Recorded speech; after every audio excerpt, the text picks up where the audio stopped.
Yes, yes, yes. What is up? What is up, General Strike Podcast family? I had hoped to do this in the morning, but food coma, too much wine last night. I didn't wake up early. I apologize. But I'm here, solo dolo, gonna be discussing news, topics, and obviously in the second half of the show, play some clips from Joe Rogan's podcast that we can make fun of with the Whole Foods CEO, because I heard that was interesting. I've not listened to it. I've not heard it. I've not seen the clip. But I've seen basically every socialist or leftist commentator react to that clip. So we have to react to it. I have to react to it, of course. What else are we going to do in the fun half? I forget. I got some stuff planned for that. But in the first half, we're going to talk obviously about what's happening in India right now with massive general strikes. Perhaps the biggest general strikes in world history, actually, is happening not only today, but yesterday and the day before. Something to pay attention to, of course. Also, we will be covering in the first half the assassination in Iran against their leading nuclear scientists in a direct act of war, imperialism, and terrorism that seems to be, if you connect the dots, seems to be a Mossad CIA hit in all intents and purposes. Maybe Saudi Arabia involved in it to a degree. Oh god, am I cutting in and out a little bit? Let me know, guys. Let me know in the chat how I am. If I'm buffering a lot, whatever, I might have to refresh the page. My computer's been slow all fucking day. It's been pissing me off. But like I said, a lot to get into on today's show. So without further ado, let's get into it. Hit the like button, share the show, subscribe, all that fun stuff. And I'm Matthew Hunter. Follow me right there. You know where to follow me. Link below. But like I said, let's get into the news of the day. And let's first get into the massive strikes that are happening across the world right now. I think I listed out all the countries on Twitter. Hold on. Before we get into it, I just want to list out, again, all the countries right now in the last couple of days that have seen either mass strikes, partial strikes, or general strikes, okay? India, Germany, the U.S., Greece, South Korea, Mexico, Philippines, Spain, France, Belgium, Luxembourg, Italy, Poland, Bangladesh, Brazil, and Australia. In the last couple days, and including today, we're seeing general strikes in all of those countries. I think it's important to pay attention to and make note of. But this is also something that's been going on for some time. I remember this morning when someone brought up the strikes in India happening today, or yesterday, actually, more specifically. I obviously remember what happened in January when there was a massive general strike as well. And I kind of didn't realize that there was another one going on. That shows, obviously, the lack of attention it's getting in Western and obviously specifically U.S. media. But it seems to be honest, this movement seems to be growing. And obviously with COVID happening, it's going to be even increasing as poverty and destitution is increasing for the working class in India. Over 250 million workers have joined in a national strike in India. And these are workers from, every part of every sector, whether private or public, whether they be auto workers, whether they be transportation workers, whether they be restaurant workers, whatever it may be, government workers included. It seems to be a massive national strike against the Modi regime, if we want to call it that. I think it should be truly called that, from what we've heard about human rights abuses and potential persecution, not potential, evident persecution of the Muslim population in India. We've seen an increasing of sort of fascist, of private capitalist interest in India.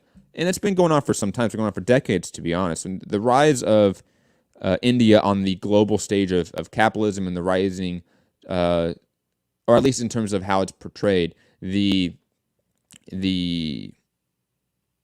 expansion of wealth in India, same as how it gets portrayed in China, is without a doubt combined with sort of a privatization program within those two countries. There's just no other way to look about it. It's pure neoliberal wet dreams, where you have a sort of xenophobic fascist like Narendra Modi come into power. His party comes into power.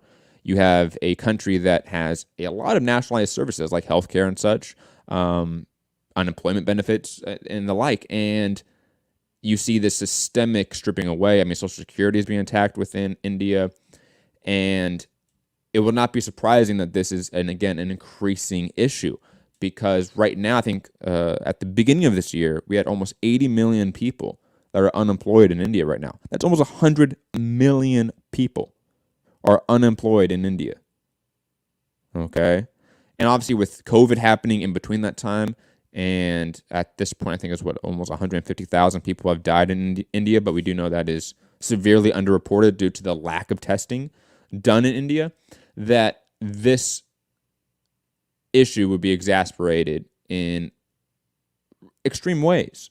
I will say this. Obviously, I try to keep away from, to be honest, outlets I don't know that well. So I don't know the World Socialist website. I don't know them that well. I don't know who backs them, etc. I don't know if they're a Trotskyite organization, whatever it may be. Because it does, I'll be honest, in these two articles that I have from them, and the few articles I can find about this subject at all are actually on this website.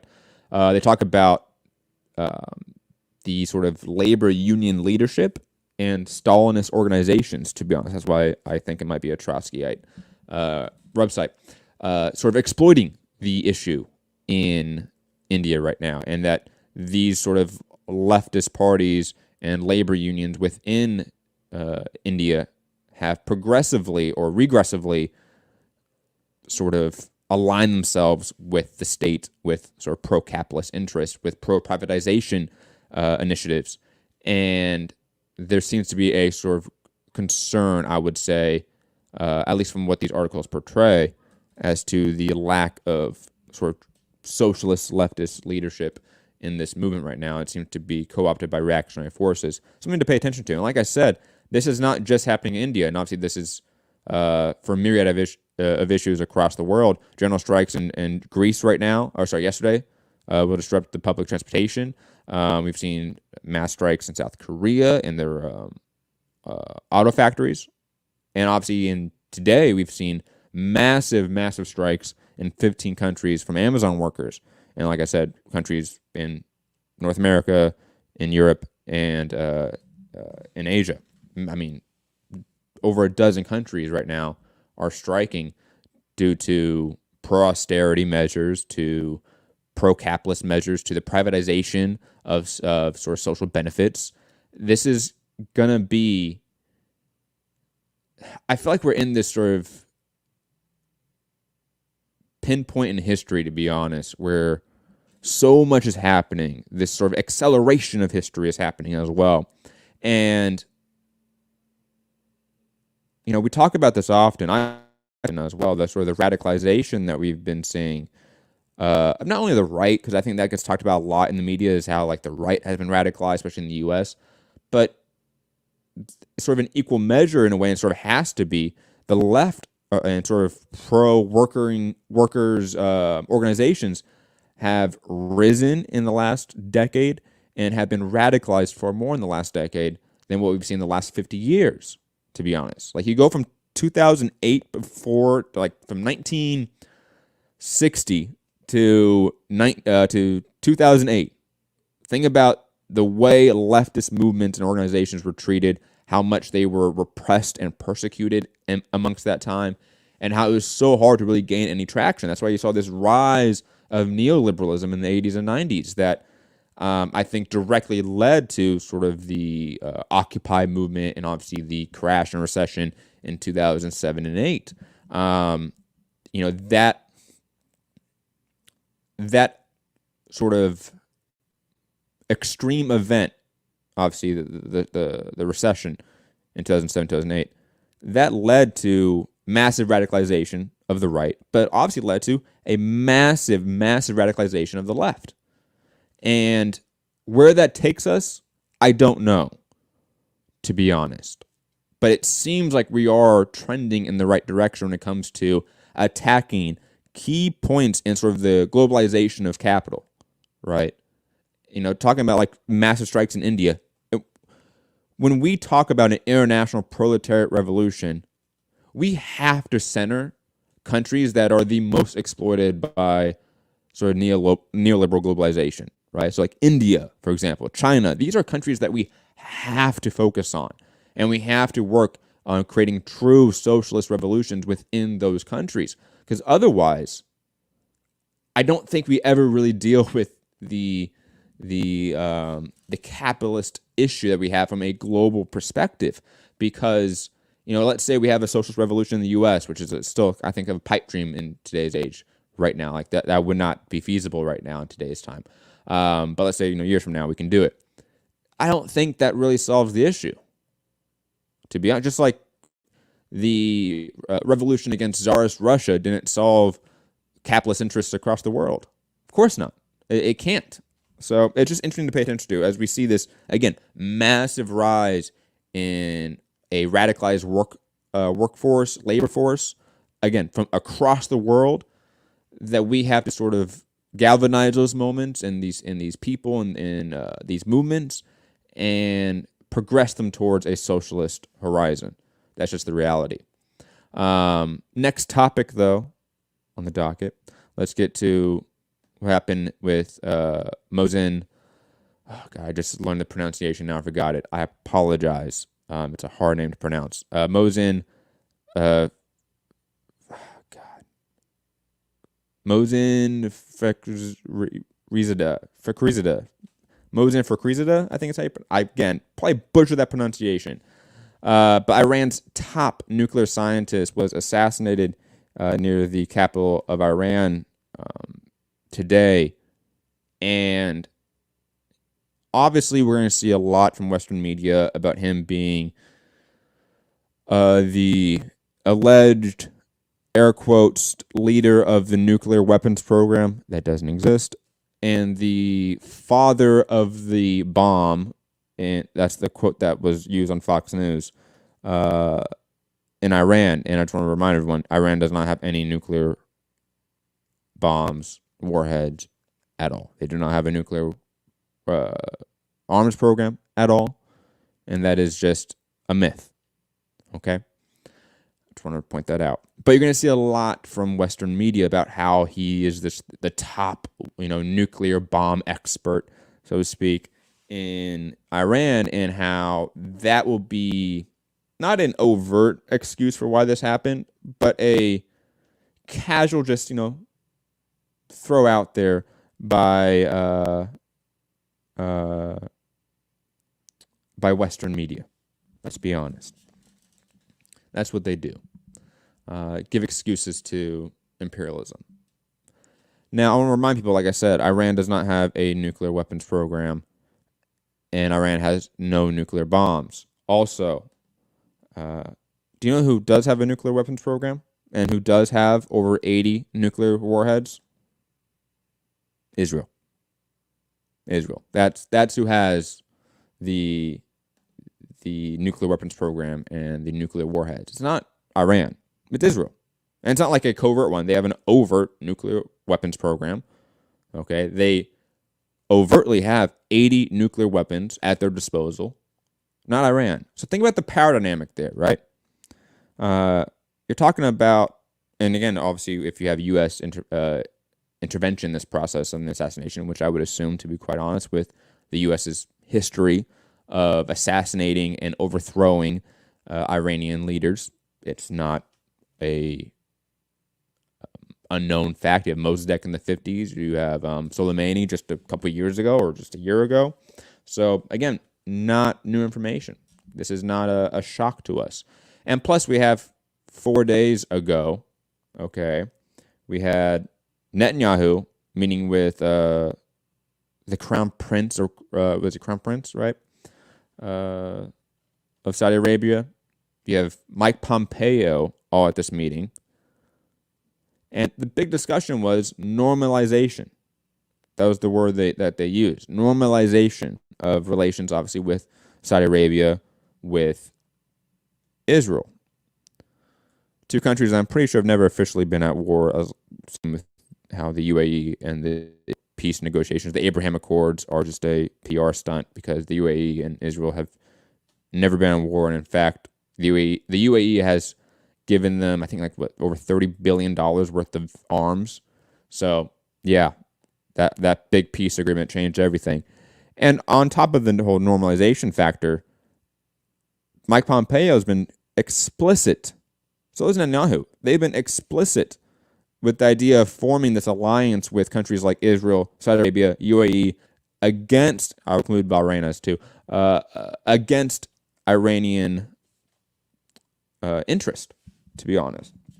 And again, this has been an overt, explicit policy by the U.S., by Israel, and Saudi Arabia and the UAE going against Iran should not be a shocker because they are a different Islamic sect, guys. So I just don't know how this is going to be, how this is like grossly accepted by like liberal media, except that it's liberal media and liberalism is hand in hand with the oppression of Saudi Arabia, the UAE, and Israel as well. So, of course, they're not going to really deal with this topic. However, we need, in terms of the left, need to really be adamant and militant with rejecting these sort of talking points, to be quite honest. Like those of us on the left that do have any sort of media clout that can get on any sort of media platform that of note should do it and should reject this sort of misinformation, this sort of imperialist propaganda by the U.S. and its allies. That's just the reality. Like I said, Iran has no nuclear weapons program. They have 0 nuclear weapons. Who does?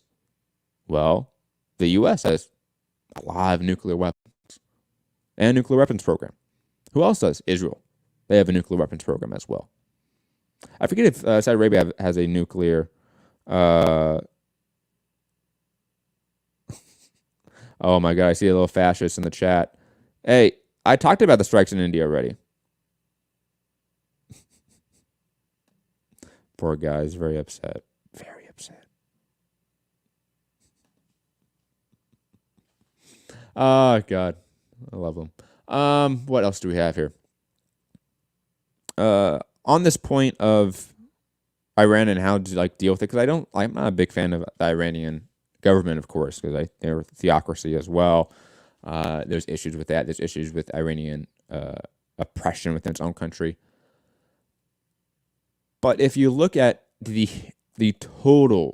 totality of Iranian history, especially in obviously the last 100 or so years of modern history, let's call it, right? Iran was a hotbed of secularism. It was a hotbed of sort of Western influence. And I don't mean Western influence from like the capitalist sort of imperialist connections. I mean from a cultural perspective. Like if you look at videos of Tehran in Iran in the 50s,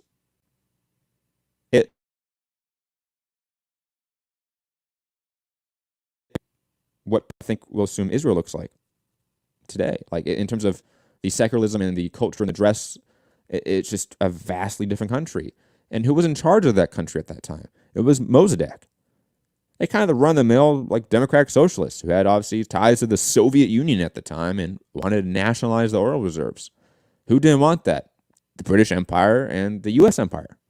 So we overthrew that and we installed the Shah, which was a military dictatorship, which then led to a reactionary revolutionary, okay, by the Ayatollah. Like, we are the reason why Iran has any human rights issues. It's actually us. We caused the issue. We caused this reactionary, conservative, right-wing force to come out in the 70s. That's what we did. We didn't foster egalitarianism. We didn't foster freedom or liberty in Iran. We fostered a military dictatorship, which then gave rise to a religious dictatorship. Shocker. What a shock, people. I will say this, though. At least Iran and its leadership has been pretty open about progressing towards a more egalitarian future in ways that is completely antithetical to how Saudi Arabia talks about their own country and how they react to women's rights activists. Okay, when we talk about the UAE and its slavery population and its slavery issue. Okay, when we talk about Israel and its apartheid state, we have to, of course, actually juxtapose this with Israel's oppressions. And Iran's oppressions. And Iran's oppressions are always lesser than those. I'm not playing whataboutism here. I'm just contextualizing the reality of these states, these governments right now, and how none of them should really be counted as a true force of for the people. That's the reality. But to try to pick favorites of these oppressive states over other oppressive states is just ridiculous. Why would you do that as a person? You have no stake in how Raytheon does on their bottom line, right? You have no stake in what these privatized corporations and their interests with military operations really accomplishes. Do you get any money from OPEC? No. So why do we care? We should never support oppressive states. But we should also, again, contextualize them with the reality of the situation, the reality on the ground. And that's different than whataboutism. We're going to take a slight break, everyone, and then be back in about 4 or 5 minutes. I may pull up some videos for the fun half. And like I said, be back shortly. Don't go anywhere.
Yes, yes, yes. I am back. I am back. I am back.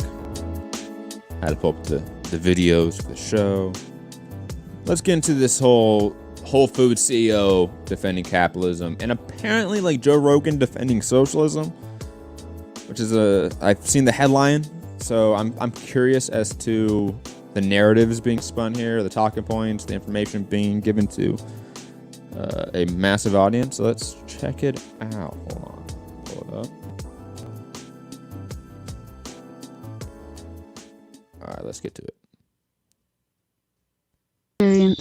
Back to the subject of capitalism and Marxism and socialism. This right now we're in a wave of this, right? It's become more popular now.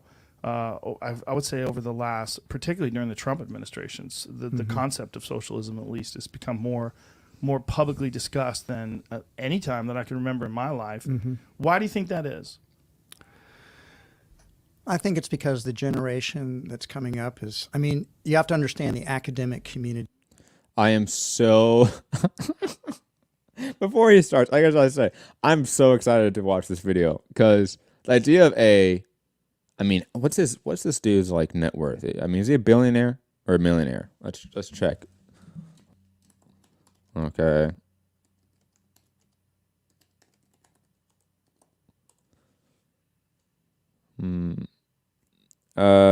He has an estimated net worth of more than $75 million. Okay. But, I mean, Whole Foods is a multi-billion-dollar company, is it? Whole Foods.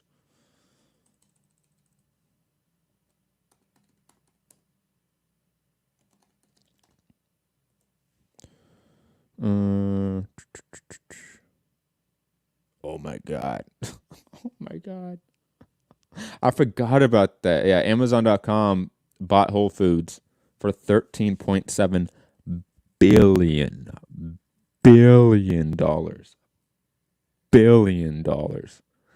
Oh my God. Oh, oh, that's so good. Is I always say the intellectuals have always been the enemy of business, certainly the enemy of capitalism. And oh my God. I love this so much. I'm so excited for this video. Yes, the intellectuals are the enemies of capitalism. I don't think that's the argument you hope it is, or you think it is. But why is that? I think because they're smart. In a market society, which has been rare in history, we haven't mostly had market societies, but they're not very important in a market society. The intellectuals aren't very important? Generally not as important, no. But aren't they the ones that inspire the minds of the people that create and maybe innovate in the industry? They don't have the same social status that the entrepreneurs have. An Elon Musk or Steve Jobs or Jeff Bezos. So you think it's an ego issue? The social status issue? Think about it this way. First off, I just want to reject the idea that like academia is socialist or Marxist. Academia, especially in the U.S., and Western centric, is not Marxist at all. I'm sorry. Like at the very most, you're gonna get some social democratic sort of talking points from like political philosophy professors or political science professors or something like that. But or even like econ professors. But largely speaking, you're not. You just don't. You get the classical education. I'm sorry. Like that's this dude's what, in his 60s? I'm guessing 60s, right? I mean, when's the last time he was in college? Was it in his 20s, right? So that was 40 years ago, let's say. So, 1980. Peak Wolf of Wall Street status, right? Come on, man. Come on. That's ridiculous. If you're going to school, okay, and the people that end up teaching in the universities were always the smartest kids in the school generally, and they did well in school. I mean, smart in terms of doing well in school, and they go on to college, and then they go and get a PhD, and then they that's all they've known is school. That's been their universe, right? And they excelled at it, and they were smarter than the other kids in school. And now these other kids, they go to college and they get a degree in business and they're in a fraternity and they make a lot of friends and relationships and they make more money than the intellectuals do. And that seems like that's completely unfair. It's an unjust world. That this. Wait, what? Oh my God. His argument is like, I mean, pretty much literally just the intellectuals were the nerds in college, and they were jealous of the frat dudes who like got laid. Like that's basically what he's saying, right? Like that's the subtext of what he's saying, is that the nerds in school became like intellectuals, and all us like cool people, like we became like frat boys, and like we drank beer because we like beer, and we became entrepreneurs, and we made more money than them. So that's why they're jealous of us. Oh my God. What is this? Less smart people are making more money than the smart people do, and they have more status in the society. And I think that's underlying it is a resentment or an envy of a society that doesn't judge them to be as important as they judge themselves. That's interesting. I also want, in the pre-market societies, that, I mean, he rightly mentions, like, you know, it's very recent that we've created market societies in that true sense. That's obviously the birth of capitalism in like the 16th century. But in the pre-market societies that we had, like feudalism, the smartest people were not necessarily at the top of the class.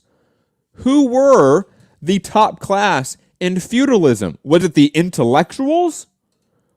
Or was it the hereditary aristocratic class that still exists? That, like, oh my God. At least he's right, though. I mean, smart people are not like him, because he's not smart. That is very true. Whole Foods CEO. He is not an intellectual. He's an entrepreneur. And first of all, the term smart is a weird term. I said smart in terms of school. Mm-hmm. I didn't say in terms of street smarts or ability to do things, to connect with people. There's emotional intelligence. I'm merely saying they're good at taking tests, writing papers, abstracting thoughts, essentially. Yeah, but this is what I'm saying. That, just the term smart, it's almost like, the problem is it's like a blanket term, right? It's like drugs. You know, like it applies to a bunch of different things that don't necessarily seem to be related. But the people that are interested in that pursue that.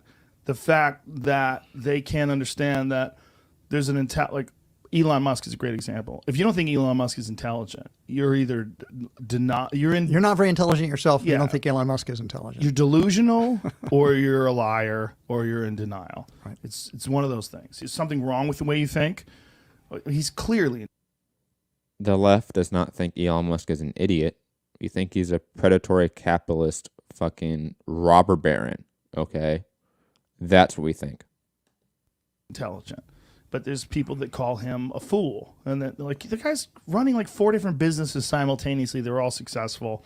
And he's innovating when it comes to space travel in a way that you would assume that someone have to dedicate most of their life just singularly to that task. Yes, Elon Musk is the one that's building the rockets, not the teams of scientists and laborers. It's only Elon Musk with a hammer and nails building those rockets to go to Mars. Yep. To be able to figure out past NASA how to shoot a rocket up into space and have it land, right, and then reuse it. No one's been able to do that besides him, or up until he did it. And I think Jeff Bezos' company is doing the same thing too now. Blue Origin. Yeah. They're obviously two of the great entrepreneurs of this particular era. But I don't think Jeff Bezos is actually engineering these things. But if you think about it, the intellectuals have always disliked business. They've always discriminated against the merchant classes, the Jews in the West, Chinese in the East. Oh my God. There's really been no historical. Oh my God. Did he just say intellectuals are anti-Semitic? Because that's kind of what he said, huh? Oh my God. This is poison. I don't even know how to respond to that because it's just so egregiously false. I just can't. I just don't know how.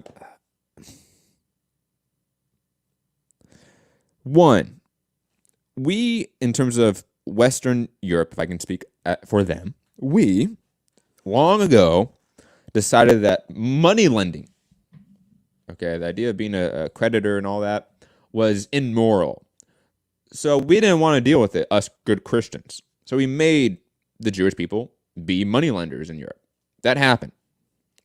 Yeah, it's not because they wanted to, okay? It's because we forced them to. Secondly, the left being against business, being against entrepreneurship, being against the merchant class, and being against Jews. That's what he said. He against all of those, which are the same in his mind, because he equated them all. So he thinks they're all the same. No, that's not entirely true. One, we're definitely against the idea of capitalist business, of course. Like, that's just a reality. Does this guy not know about worker co-ops? Does this guy not know about the unionization movement, the charter movement in the 1840s? Who led those movements? It wasn't the entrepreneurs. It was us nerdy intellectuals that, according to him, weren't in fraternities, even though I was in a fraternity.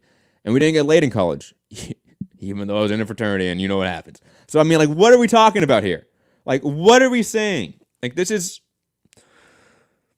such bullshit propaganda and talking points that, I mean, it's archaic in its nature. The idea that, like, the socialists are the ones in control of academia and they're not cool and they hate Jews is such a old-timey talking point against the left. I don't even know like how to respond to it because it's so old. I feel like we moved past that. Historical period where intellectuals praised business, maybe a little bit around the time of Adam Smith, up until probably Ricardo and Malthus wrote in the early 19th century. For the most part, business people have been seen, they're disruptive, they change things, they upset the status.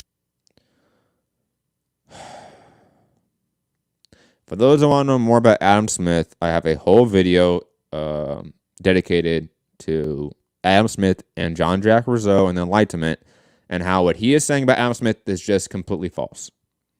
Okay, Adam Smith was wrong in a lot of his interpretations of capitalism, but he saw that capitalist businesses had to be empathetic to the people within their nation.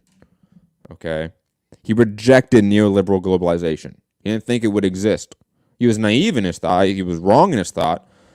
Because he thought that big businesses and corporations had some sort of empathetical desire to their employees. That's a lie, but that's what he believed.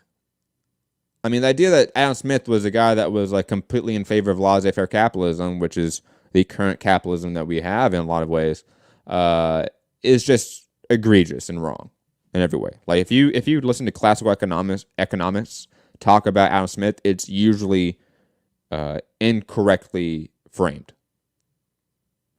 Quo, they innovate. Well, a lot of people don't like innovations. It's threatening. It changes social status. It changes wealth relationships.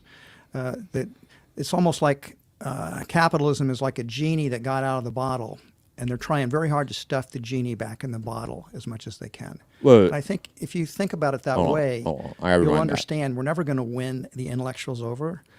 Hold on, I got to rewind that part because did he say what I think he said? I don't know if he said what I think he said, because if he did, that's just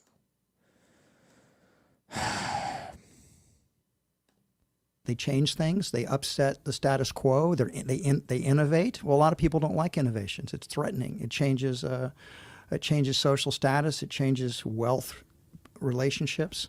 That innovation, first off, is not entrepreneurship. Why is he conflating the two?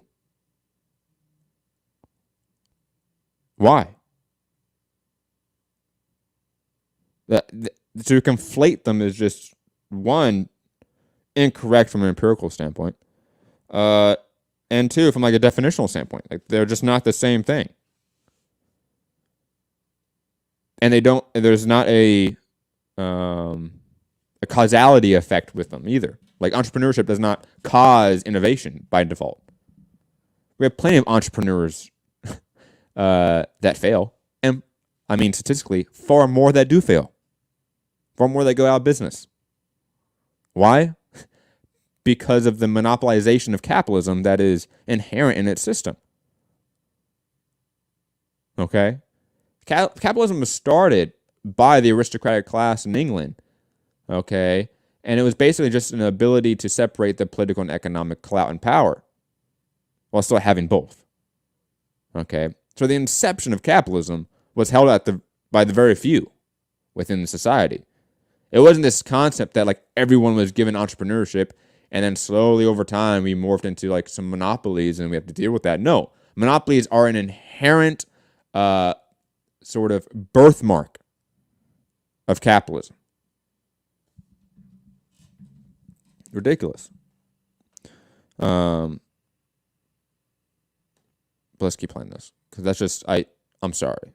The idea like that he's trying to conflate innovation with entrepreneurship just makes no sense. And the idea that intellectuals are against innovation is ahistorical. I mean, when we talk about the Enlightenment era, we talk about the scientific revolution. Those are all things in tandem. You know, in the 18th and 17th century, those are all things that happen in a lot of similar communities. Okay, a lot of similar minds had scientific innovations and philosophical and political and societal innovations. Okay, those innovations that we often praise, like from the founding fathers and shit, those came from the intellectual class in a lot of ways as well. So I don't know what he's trying to say here. It's just it's such an ahistorical framing of history that it's revolting, to be quite honest. And of course, Joe Rogan, Chief Chud, is not going to be able to really refute any of these points. It's almost like capitalism is like a genie that got out of the bottle, and they're trying very hard to stuff the genie back in the bottle as much as they can. And I think if you think about it that way, you'll understand we're never going to win the intellectuals over. I mean, I speak in universities all the time, and the students, I'm an entrepreneur, I self-identify that way. Students love when I talk about conscious capitalism. As I say, you can do good and you can do well. There's no contradiction here. You're the good guys here. You're not the bad guys. Do you debate people about this? I do. I've debated a number of socialists. And what is their problem? First off, I would love to see those debates with the socialists. Secondly, God. Think about it. His entire rant for 5 minutes has been about academia and intellectuals. And then he just says, I go to universities all the time and I'm able to speak.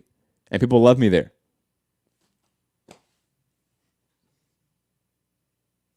Like you said, academia was this like hotbed of Marxism and shit. What the hell, man? Primary argument. Their primary argument is that business is greedy and selfish, and it's about motivations. That business people have the wrong motivations. No. In a lot of ways, conscious capitalism. No. We don't care about the motivations. Socialists do not give a fuck about your motivations, bro. We don't. The nature of the system is what we critique. It has nothing to do with you personally, right? It has to do with the system that you employ. Okay, the system of exploitation and extrapolation of one's labor and one's resources. Okay, that is what capitalism is innately. It doesn't matter what you personally think, or whether you think you're a good person, whether you think you pay your employees enough, whether you think you got them the good healthcare plan. It doesn't fucking matter. Okay, because the basis of this system is the extrapolation of labor and wealth, not only from your own employees, but from the long succession of capitalistic order. We talk about products and resources being farmed and mined in third world countries and then being built and shipped in other countries, and then getting here and being assembled here. There's a long procession of events of exploitation that happens to get your fucking food, your products in your stores. Whole Foods CEO, dude. I think his name McAnee, something like that. Tom McAnee, I think is his name. John Mackey. Sorry, John Mackey. You know, I and all this stuff is so easily refutable, and yet Joe Rogan can never do that. I'm a 25-year-old college dropout, and guess what? I can refute these points. It's not that hard. Is an answer to that. It's a complete answer to that, because in the book and in Conscious Leadership as well, we're basically arguing that business isn't primarily about maximizing profits. Business is primarily about creating value for other people. No. Capitalistic businesses, capitalistic ownership is 100% for the maximization of profits to maximize your singular or minority ownership of the means of production. That is what it's for. Okay, how did the first market society get born? To maximize the land and resources available to them. Let's cut off all these communal farming land and forests. Let's make it ours. We privatize it. Oh, you used to farm and work there and hunt there? Guess what? Now you have to work on this land, and we're going to pay you this very minimum wage. And guess what? If you don't want to work for that wage, you're going to go to jail. That's the birth of capitalism. Okay. Sorry. You can't get away from that. No matter how conscious you are, the system is inherently predatory. Okay. And through creating value for other people, you do make a profit. But it's the value creation that comes first. The profits come second in exchange, right? And it's almost, if you are creating value, then you are profitable. And then you can reinvest those profits, and you have this upwards spiral. So that's that. Business has this potential for higher purpose. It's not primarily about greed. Greed is found in human nature, Joe. It's not just found in business people. There are plenty of greedy governmental officials, plenty of greedy politicians, greedy lawyers, greed. I like how his first example of like non-capitalist interest is obviously the government, right? I mean, if he spent 1 second reading the Communist Manifesto, you would know that's inherently anti-state ideology. So the idea that socialism is just when the government does stuff, and if the government does more stuff, that means it's more socialist. Like, that meme is literally being told right now by John Mackey. God, it is endemic to human nature. Business people either have no more or no less than it. It's just part of who we are. Has anyone ever laid it out in a way that's very compelling? Like when you have these debates. Like no one has more or less greed. Like we all have the same level of greed. It's just part of us. It's just a weird perception of human personality, to be honest. With socialists and someone, especially from like somebody that like claims to be like an individualist in the sense, because like if you're pro-capitalism, you're pro-individualism. The idea that like everyone is inherently the same level of greediness, I think, is an innately non-individualist. But go for it, man.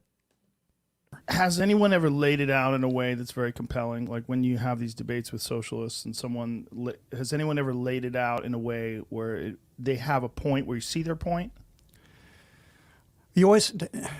The best way to do a debate is to completely understand the other side's position. Yeah. Understand it as good or better than they understand it. And so I've read widely in socialistic literature. I think I do understand it. Name a book. It's a type of utopianism. It's an attempt to change human nature. If we would all love each other, and if we don't. No, it has nothing to do with human nature. Oh my God. I guarantee this motherfucker has only read David Ricardo. That's the socialist literature he talked about, because that's the only socialist he mentioned so far by name is Ricardo, who was a pre-Marxian socialist, who was an utopian socialist. But guess what? That shit went out of vogue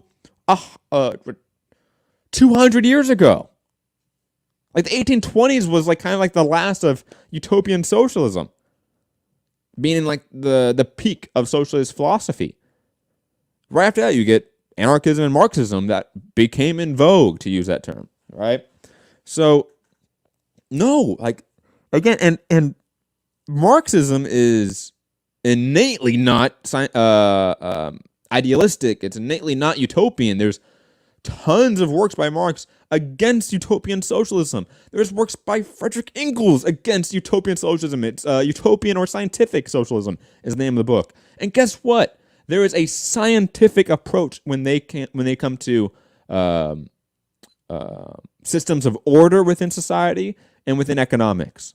Okay, When we talk about the utopian communist society, we base it off the 1871 Paris Commune, for fuck's sake.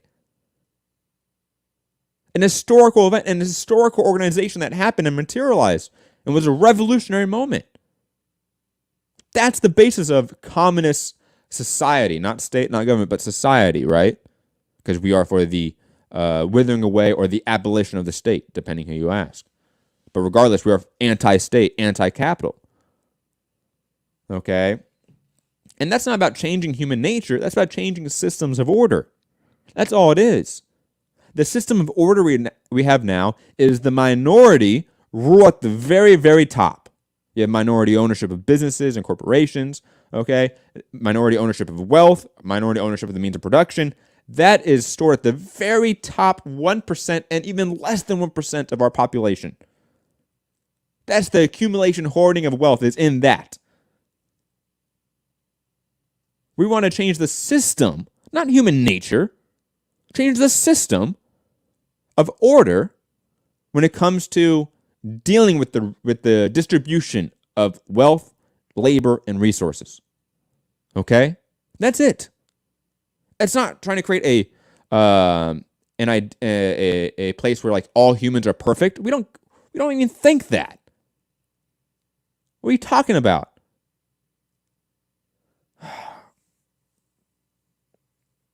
This is so frustrating. So frustrating. Human nature. If we would all love each other, and if we'd all share equally, that's not what it is. The world would be a better place. And hey, guess what? It probably would be if this dude hasn't read a single fucking socialist piece of work, except for maybe Ricardo. If we were naturally that way, but we're not naturally that way. We look first generally for ourselves and our own families, and then our growing circle of relationships that we develop. It's natural to want your own children to have advantages. That's just human nature, to want your children to flourish because you raise them, you love them. And somehow or another to say that's unfair is cutting against human nature. People are always going to look.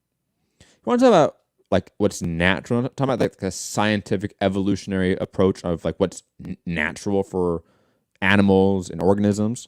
Okay. And Malatesta in his book Anarchy details this perfectly in like the first chapter. Okay. There is two basic functions for organisms. Okay. In terms of how we survive, how we live, right? Either through sort of solitary life. Think of, apex predators that in essence are the only one in their territory for like 5 square miles. Like think of, apex tigers or sharks, something like that. They're wanderers and they're isolated on their own. But then think about other organisms and animals that work through cooperation, right? Animals like certain apes, right? Lions, for example, wolf packs, right? Stuff that's like easy and that we've all seen with our eyes. We understand how certain animal groups develop systems of order and, in essence, society for the cooperation and survival of the group, right? What do you think humans fall in? From an evolutionary, scientific, not utopian, idealistic approach like John Mackey likes to talk about. No, let's talk about the science here. Where do humans fit in? Are we in the solitary, sort of apex predatory group? Or are we in the cooperation group? Are we, from an evolutionary standpoint, are we animals that our basic genetics drive us for community and for cooperation? Which one is it? I can tell you it's the second. It's the latter. Okay, if you didn't know that, because it's pretty fucking obvious. So when he talks about like we want to change human nature, no, we don't. Human nature is already about cooperation. Our system of cooperation, though, is designed to redistribute wealth to the very, very, very top, where they don't have systems of order to redistribute that wealth back to us. That's all. So the cooperation order that we have now is one that is innately anti-survival cooperation system, right? When we talk about like the sort of pre-capitalistic societies, or even like pre-feudal societies, and you go back to sort of like tribal civilizations and organizations and societies, they function off of a lot of what we talk about when it comes to like animals and how they cooperate. It's one where everyone takes care of the group. Okay? That's in our base. Our basic understanding, our basic humanity is actually cooperation. So he's just wrong on every goddamn fucking level. Like, it's not even close. He's not even right about a single thing here. He's wrong at every level. Wrong with his premise, wrong with his understanding of socialism and Marxism, wrong with everything. Look for advantages or privileges, so to speak, for their children. Yeah, people don't like when people have advantages and have victories, because then someone has to lose. And when someone loses, they equate that someone losing with a bad feeling, with that person being victimized. Like this. So here's a big idea we talk about in conscious leadership. We have a chapter called "Find Win-Win-Win Solutions." The metaphors that we use to think about society tend to be very binary: good versus evil, light versus darkness, win versus lose. And so they tend to think of business as a win-lose game. Somebody wins and somebody else is losing. But the beauty of capitalism is it's a win-win-win game. Oh my God. It's an infinite game. It's a game because the customers are winning. Yeah, those kids that are forced into child labor and working for 10 cents while they get their fingers chopped off. Man, that's just a thing of beauty, isn't it? Right? Right, John? Fucking idiot. God, I've never seen anyone so stupid in my life. It's a game because the customers are winning, or they wouldn't trade. Yeah, they win there. The employees are winning. How are the customers winning? They're getting products and services and there's competition to make those services and products. Like, what? Like, if Joe Rogan doesn't talk about like impoverished workers in third world countries that work for U.S. corporations, like, what are you doing, man? Like, how are you this fucking stupid? And you have this big of a following if you're Joe Rogan. Like, you can't even bring up that low-hanging fruit, to be honest. Okay? Such an easy gotcha moment. It's like, you say this is a win-win for everyone, but what about the workers for Apple in India that are getting carcinogens in them and are getting paid nothing and are in destitution? What about those people? Are they winning? It's an easy fucking refute. And come on. Just gotta get through this now. This is awful. The employees are winning because they have jobs and opportunities to grow. Benefits are paid, and they do that voluntarily. They're not forced to work for any particular company. They do it because they think it's in their best interest. Win for the employees. All employees are forced to work. If you don't work, you die. That, in a sense, is forced labor. Sorry. The suppliers who are trading with the business, they're winning as well, or they wouldn't make the exchanges. Investors are winning, or they wouldn't make the investments.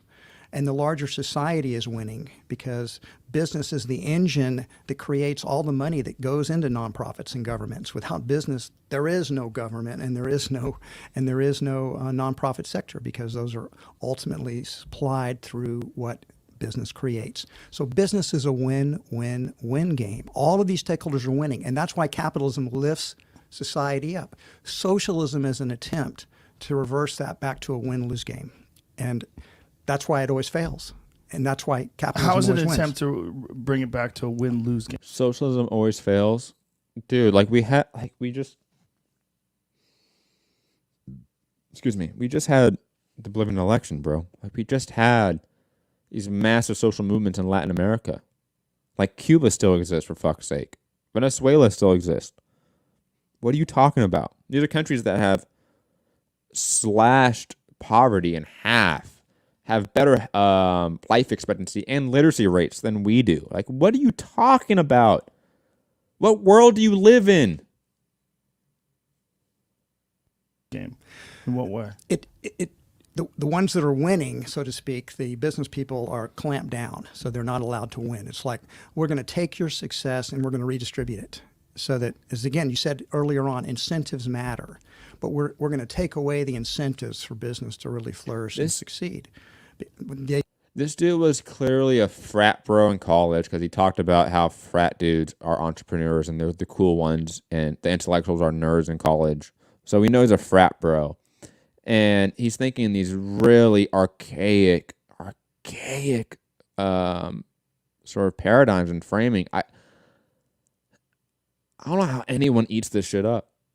I don't get it. I don't know how anyone eats this garbage up because it just makes no sense in today's time.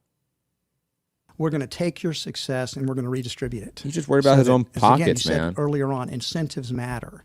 But we're going to take away the incentives for business to really flourish and succeed. They should do it from altruistic reasons. And we may do some. We want to incentivize workers, but not businesses. We want to incentivize workers. How do you incentivize workers and laborers and your employees? Well, one, you give them ownership of the means of production. You democratize the workplace. It's very simple. Some things for altruistic reasons, but you cannot build a society around it. When you're talking about win-win-win, this is a very, in many ways, I see what you're saying, but there are things that are negative that are associated with profit and innovation and particularly expanding industry, right? For particularly environmental impacts. Like when you say win-win-win, like there's very rarely especially when you're dealing with creating and designing and building things, you've got a negative impact in some way environmentally. Two points. First of all, historically, socialism's been far worse polluter than capitalistic countries. Well, if you just look at the environmental destruction that the Soviet Union left behind it, it was a complete disaster. Right, but this is socialism done wrong, John. We're going to do it right here. Who has done it right, Joe? No one. No one's done it right. But the Soviet Is he really trying to argue that the Soviet Union was a bigger problem for the ecological sort of nature of our world than global capitalism? Really? I mean, first off, India, in terms of like global pollution rate. Talk about like China's marriage to Walmart, obviously in the 70s and 80s. That led to massive industrialization that led to pollution. Okay. But that was capitalist interests involved there. I mean, the idea that the Soviet Union was like left this massive environmental issue behind is just asinine. Is he thinking about like Chernobyl? Like, what? What is he talking about, man? Like the biggest coal producer in the world for like 150 years was fucking England, bro. Like, what are you talking about?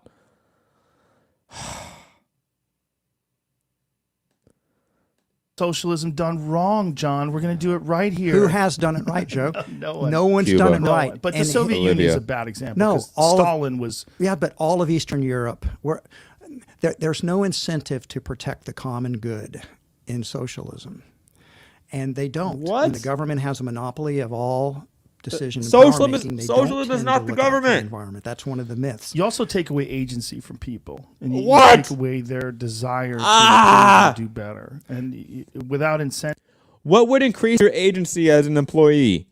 Having a democratic sort of power within the company or not? What would give you agency in a company? Having some ownership of it or not having ownership of it? I mean, come on here. Like, this is fucking grade school level arguments. I can't believe he's actually saying this.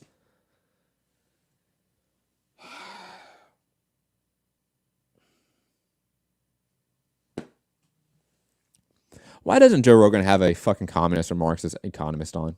Like, it's not that hard to have Richard Wolff on. It's not that hard to have David Harvey on. Like, maybe nowadays with COVID and their age, you have some issues there. But fuck, man. Like, come on. There's plenty of people that you can get in here that actually can explain to you what socialism is, what communism is, what Marxism is. That isn't just the government doing stuff. God damn it. Let's get through this, man. Like 3 more minutes. We got this, guys. People just don't perform the same way. But the beautiful thing about business, let's concede a partial truth to what you said, that there will be unintended negative consequences, as you say, environmentally. Well, that's why you have to regulate business to a certain extent. That's why you have to make people responsible for their environmental pollutants. And because business innovates and has an incentive to innovate, business can innovate and create solutions to those environmental problems. Okay, let me stop you there for a second. When you say make people responsible for their environmental pollutants, then we're going to have to deal with another aspect of capitalism, and that's the effect that special interest groups and lobbyists have on politicians, because they create laws that shield these big businesses from consequences from these negative actions. The first good point Joe's made all fucking that they have to clean up their problem. video. The only way that's ever going to happen is if they're not protected, if they don't use that influence and money. Totally agree. So this is where I think a lot of people have a valid argument against capitalism. Capitalism has kind of fucked over our system of government in a way, because money has gotten so deeply involved with super PACs and lobbyists, and there's so much money involved that it changes the way we govern things. Is that a flaw of capitalism or is that a flaw of government? I think it's a flaw of government, but that government has been influenced by capitalism. Capitalism was started by the state. What do you... What are you doing? Who do you think allowed who do you think separated political and economic coercion? It was the fucking aristocratic class who had ownership of the state in England. And then who wanted to be privatized corporate ownerships, or owners, I should say. That's what happened. What are you fucking talking about? It's the same class of people. It's the ruling class. God. It's a flaw of government, but that government has been influenced by capitalism. By capitalism's desire for universal growth, for constant growth. The sad truth is that humanity is not perfectible. We can never create the perfect system. And no one's talking about making the perfect system. The enemy of the good. Right. No one is talking about making the perfect system. Oh my God. No one is talking about that. No one. All we want is a system where the means of production, the ownership of wealth, land, and resources, the exploitation of one's labor does not happen from the very minority. Okay? We don't want exploitation of one's labor. We want the ownership of land resources to be in the hands of the collective majority. That's all. Doesn't mean that the system's going to be perfect. It just means that it's going to be better. Fundamentally better. Foundationally better. But not perfect. God. This is like arguing with fucking middle schoolers, man. Like, you know for a fact Joe Rogan hasn't read any Marxist literature. Like, not a single one. Capitalism is not perfect. It does not, because human choices and what people want varies. No one wants capitalism to be perfect either. Capitalism will sell cigarettes to people because that's what people want. It gives them pleasure, but it's bad for their health. But they're giving people what they want.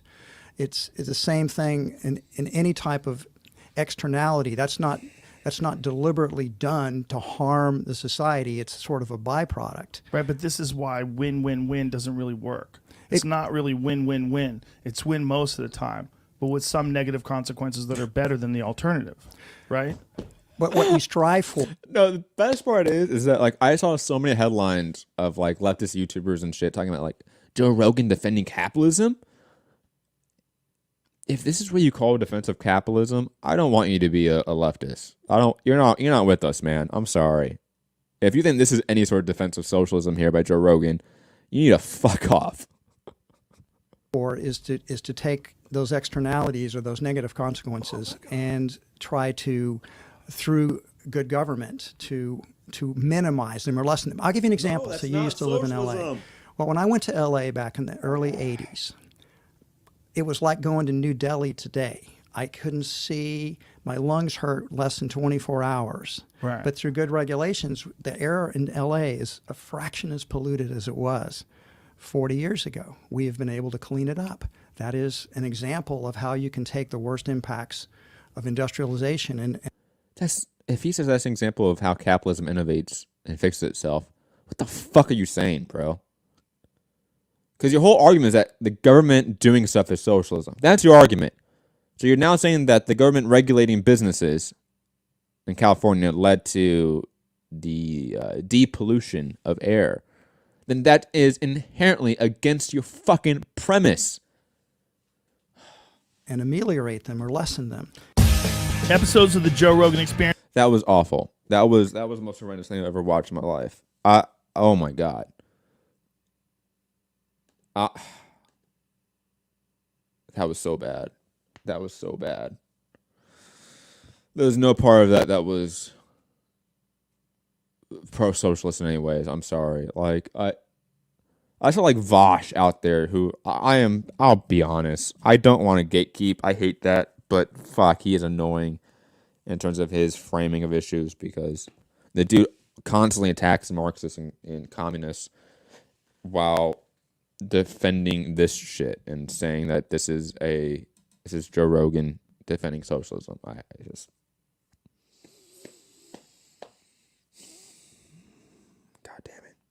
God damn it. I need a palate cleanser from that bullshit. What should we watch? Should we watch some Richard Wolff, Michael Parenti? Let's get the nerdy intellectuals in here to help clean up that bullshit. God damn. Should we watch some? Do we have any more funny videos, actually? Let's see for any more funny ones. I think that was it. Yeah, I don't want to watch any of the other funny videos right now. That did me in. That was... Oh my God, that was horrendous.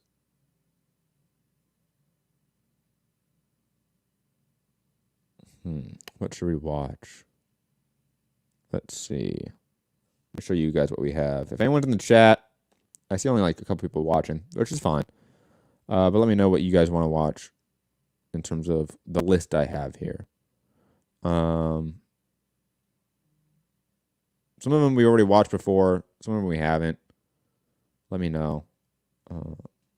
I'm leaning a Parenti video because come on, Michael Parenti's the god. Let's just be honest about it. And plus, like, I never get any issues of copyright with Parenti videos. Shout out to that. That is awesome. I don't get anything for Richard Wolff either. I think that's the inner socialistness, of course. What should we watch, people? Should we watch this one? I feel like we should watch this one.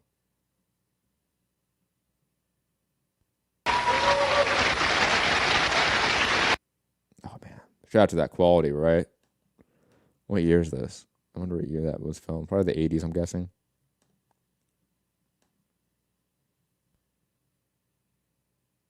Let's see, does it say anything?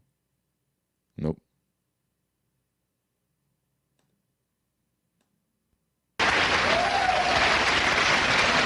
Thank you.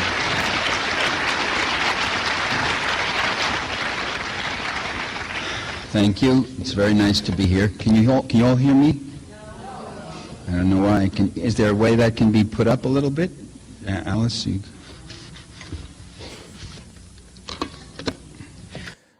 First time. Dude, every single Michael Parenti video, he is bitching about the mics. I love it, man. Every time. The subject is a vast one, and it's a very complicated one. I always talk about my, what was it, clarity, wit, and passion. I'm really not interested in the wit and the passion. I am interested in the clarity, and really the burden of my lectures is information. That's really what I'm interested in, getting people to kind of think about it. But if there's some passion and wit, why not? God, this cameraman just As I get say, a this is a very tripod. complicated subject, and I don't pretend that I have the definitive word. What I want to give you is a sketch of it, an overview, and try to put it into some kind of perspective. And as I say, it's not the last word. And I also want to give you a lot of information about it, which I want to which I'm putting together for a new book, not Dirty Truth, which is coming out in a couple of weeks, but another one I'm doing, which will be out in the fall, called Memories of, what is the name of it? Memories of a Future Politics is the name of the book. And that might not even be the name of this talk in part. That's part of what it is. I think the overthrow, and I call it not the fall of communism, but the overthrow of communism took place, and much of the credit for this should go to the Western forces that tirelessly dedicated themselves to that task, using every means available short of outright nuclear attack. The end of communism came with remarkably little violence. The communists gave up power almost without firing a shot. Maybe the one exception was in Romania, where there were some killings. 3 deaths in Poland. Lech Wałęsa bragged, he said, we took over power, we overthrew the communists without breaking a single window. Well, you know, that says more about his opponents than about him, really. I mean, it says something because it doesn't fit the picture that we've been given of unscrupulous totalitarians who will stop at nothing to maintain power over captive populations. Why didn't the ruthless Reds act more ruthlessly? I mean, to be sure, these regimes have repressed their opponents. During Stalin's reign, people were executed, interned, forcibly relocated. The Western estimates of the Soviet labor camp population varied widely and wildly from 3 million to 100 million, a figure recently pronounced by an academic at Claremont Institute. He said 100 million victims. He didn't say they were all in the camps. As far as I can tell, those who offer such figures never reveal how they arrive at them. Many of Stalin's victims were Communist Party officials, managers, military officers, and other strategically situated individuals. Are you all getting an echo and a feedback, or am I the only one getting it here? Can't hear me. Yeah, well, I don't know what to do. There it is. Okay. There it is. Shall I start all over? No, you don't want you to miss a word. Many of Stalin's victims were party elites, managers, military officers. They were people who were strategically situated. In time, other whole categories of people became suspect, prosperous, private property owners, or kulaks as they were called, ethnic Germans, Soviet soldiers returning from prisoner of war camps after World War II. Nobody hears this echo but me, is that it? It's driving me crazy. Well, that's boy, the sound systems are really something. I guess what I want to ask, in opening on with this thing about Stalin, is that the Gulag, with its millions of victims, if you listen to Solzhenitsyn and Sakharov, supposedly existed in the Soviet Union right down to the very last days of communism. If so, as I've asked before, where did it disappear to?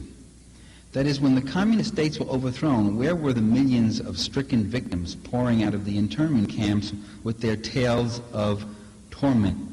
I'm not saying they don't exist, I'm just asking, where are they?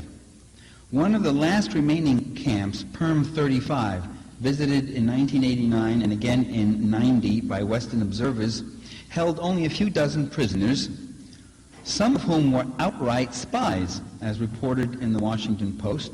Others were refuseniks who had tried to flee the country. The inmates complained about poor quality food, the bitter cold, occasional mistreatment by guards. I should point out that these labor camps were that. They were work camps. They weren't death camps that you had under Nazism, where there was a systematic extermination of the people in the camps. So there was a relatively high survival rate. The visitors also noted that throughout the 1980s, hundreds of political prisoners had been released from the various camps. But hundreds are not millions. Even with the great thaw that took place after Stalin under Khrushchev, when most of the camps were closed down during Khrushchev's time, there was no sign of millions pouring back into Soviet life. The numbers released were in the thousands. Why? Where are the victims? Why no uncovering of mass graves? No Nuremberg-style public trials of communist leaders documenting the widespread atrocities committed against these millions or hundreds of millions, if we want to believe our friend in the Claremont Institute. Surely the new communist rulers would have, the new anti-communist rulers in Eastern Europe and Russia would have leaped at the opportunity to put these people on trial.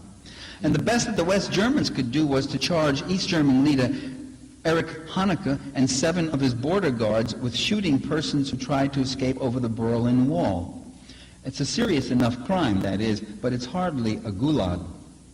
Or systemic. In 1955, the former secretary of the Prague Communist Party was sentenced to 2.5 years in prison. Ah, a gulag criminal.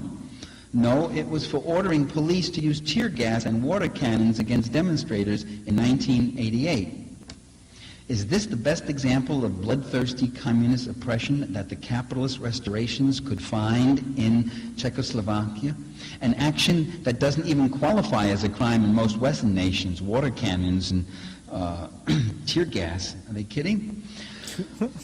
Yeah, no one should deny that crimes were committed, but perhaps most of the Gulag millions existed less in reality and more in the buckets of anti-communist propaganda that were poured over our heads for decades. Many people in the U.S. left have exhibited a Soviet bashing, red baiting that matches anything on the right in its crudity and obligatory persistence. My friend Noam Chomsky, just in Z Magazine, talked about those leftists who ride into power on the backs of the masses and turn into communist thugs. Norm, you're not Newt, you're Norm. What are you talking like that for? Communists, we're told, hunger for power rather than... Oh my God. No, you're not Newt Gingrich. What are you doing here? Come on. That was so good. I'm sorry. Than wanting the power to end hunger. Those of us who refused over those years to join in the Soviet bashing, which by the way reached rather frothy levels by the Reagan years, we were branded as Soviet apologists and Stalinists, even if we disliked Stalin and his autocratic system of rule. My real sin, I decided, which I plan to commit again tonight, and which I've already committed, is that I questioned rather than uncritically embraced the media propaganda images and stereotypes about existing communism. My other sin, which I also plan to commit, is that I also said and still say that there were positive things to consider about existing communist systems. Regarding the Soviet Union, here was a nation that threw back and destroyed the Nazi beast and sustained 80% of the Allied losses in the war, 22 million dead. I thought that that was a debt that humanity owed the Soviet people. Here was a nation that in 3 decades made industrial advances equal to what it took capitalism a century to accomplish, while feeding and schooling its children rather than working them 14 hours a day, as the capitalists did during the Industrial Revolution, and as capitalists are still doing today in many parts of the world. Here was a nation that provided vital assistance, material, military, medical, armed assistance to liberation movements in Vietnam, Cuba, Nicaragua, South Africa, Angola, and other countries. As Nelson Mandela pointed out, I heard him on a TV show in Washington when he was visiting here in 1990. And the announcer, of course, was doing his usual things. He said, well, the U.S. has done this and the Soviets have done that, so we know both. He's doing the balancing act. You have to always do that. Dumping on both of them. Said, what do you say, Mr. Mandela? And Mandela said, please do not denounce the Soviet Union. They have been our great friends and given us valuable aid in the struggle against apartheid and racism. Only Mandela could get away with saying that on national TV. Here was one of the few countries that, for all its injustices and dysfunctional structures, and I am going to talk about those things, be patient, did guarantee its citizens some minimal economic security. Here was another positive thing that's never mentioned. A country that performed the rescue and survival of 3 million Soviet Jews during World War II. I mean, many Jews were killed in World War II because many Russians, period, because they were just in the war and fighting. But 3 million Soviet Jewish civilians were saved, which is more than you can say happened to Jews in Poland and most of Eastern Europe, in Germany and Croatia. Left anti-communism was, and it still is, as orthodox and dogmatic as the mainstream or the more extreme McCarthyite varieties, in that it doesn't tolerate anything positive being uttered about existing communist systems, except possibly Cuba. For some reason, and the Cuban system is exactly a Soviet system, a one-party, women's federations, the role of the trade union movement, the role of the youth groups is exactly the same model. But Cuba is kind of looked at warmly, which is nice. I guess we'd be grateful for small things. Left anti-communism expects nothing less than a blanket condemnation of communist countries as Stalinist monstrosities, historic and moral aberrations. I prefer what psychologists call differential object appraisal, that you look at something and you see it in very differentiated things. Some things good, some things not so good, regardless of what the political orthodoxy is, regardless of what the advice is about maintaining your credibility, and so making sure that you say these other things. In reaction to this anti-Sovietism, anti-communism, many communists overcompensated by going to the other extreme, by refraining from uttering or even tolerating, listening to a critical word about the autocratic or problematic features of the Soviet Union. Problem-ridden features. I got into more than one altercation trying to make a criticism of the Soviet system with friends and acquaintances in the Communist Party. I can recall a friend of mine, a party member here in the U.S., who assured me that there was no prostitution in the Soviet Union. I mean, here was a woman, she was in her mid-40s, a grown woman of some experience, saying to me that in this nation of, 300 million people, there was no prostitution. I remember, I couldn't believe it. I remember when I was in the Soviet Union in Moscow, the guide saying to me, there is no prostitution in my country. Another grown, mature woman. And I said to her, there may be no prostitution in your country, but there's a hell of a lot of it here in this hotel.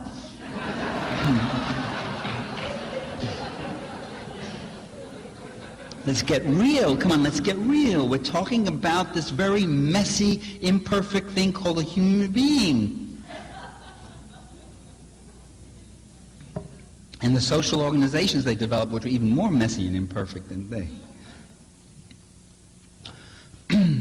Well, you know what her response was? She said, without batting an eye, she said, well, those women also have regular jobs during the day, I would like to know.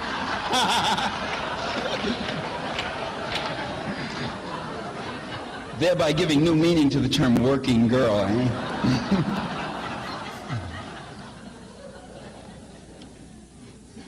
Some say that the upheavals in Eastern Europe don't constitute a defeat for socialism, because socialism never existed in those countries. What you had there was state capitalism, or some such thing. Well, whether we want to call them socialists or not is a matter of definition. Suffice it to say that they constituted something different from what existed in the profit-driven capitalist world, as the capitalists themselves were quick and persistent to recognize. First, the productive forces in these countries were not organized for capital gain and private enrichment, as with capitalism. Public ownership supplanted private ownership. The perks that were enjoyed by party and government elites were relatively modest. compared to the elites in most civilizations. Yes, it's true, Soviet leaders like Yuri Andropov and Brezhnev had big dachas where they entertained foreign visitors. Yes, it's true they had limousine services and they lived in fairly large apartments in a housing project specially set aside for government leaders near the Kremlin. I saw it. It's a big, ugly old, very inauspicious building. That's where the leaders of the Soviet Union lived. But it was larger than what ordinary Soviets would get. But nobody in the Soviet Union could hire the labor of others and extract great personal wealth from that labor. The degree of inherited wealth was also relatively modest and limited. The income spread between highest and lowest earners in the Soviet Union was about 3 or 4 to 1. Wow. As compared to 40 or 50 to 1 in the U.S. Wow. In fact, I did a little computation. If you compare Steve Forbes, multi-billionaire Steve Forbes' income to a poverty-level wage earner, the spread is more like 10,000 to 1, 10,000 times to 1.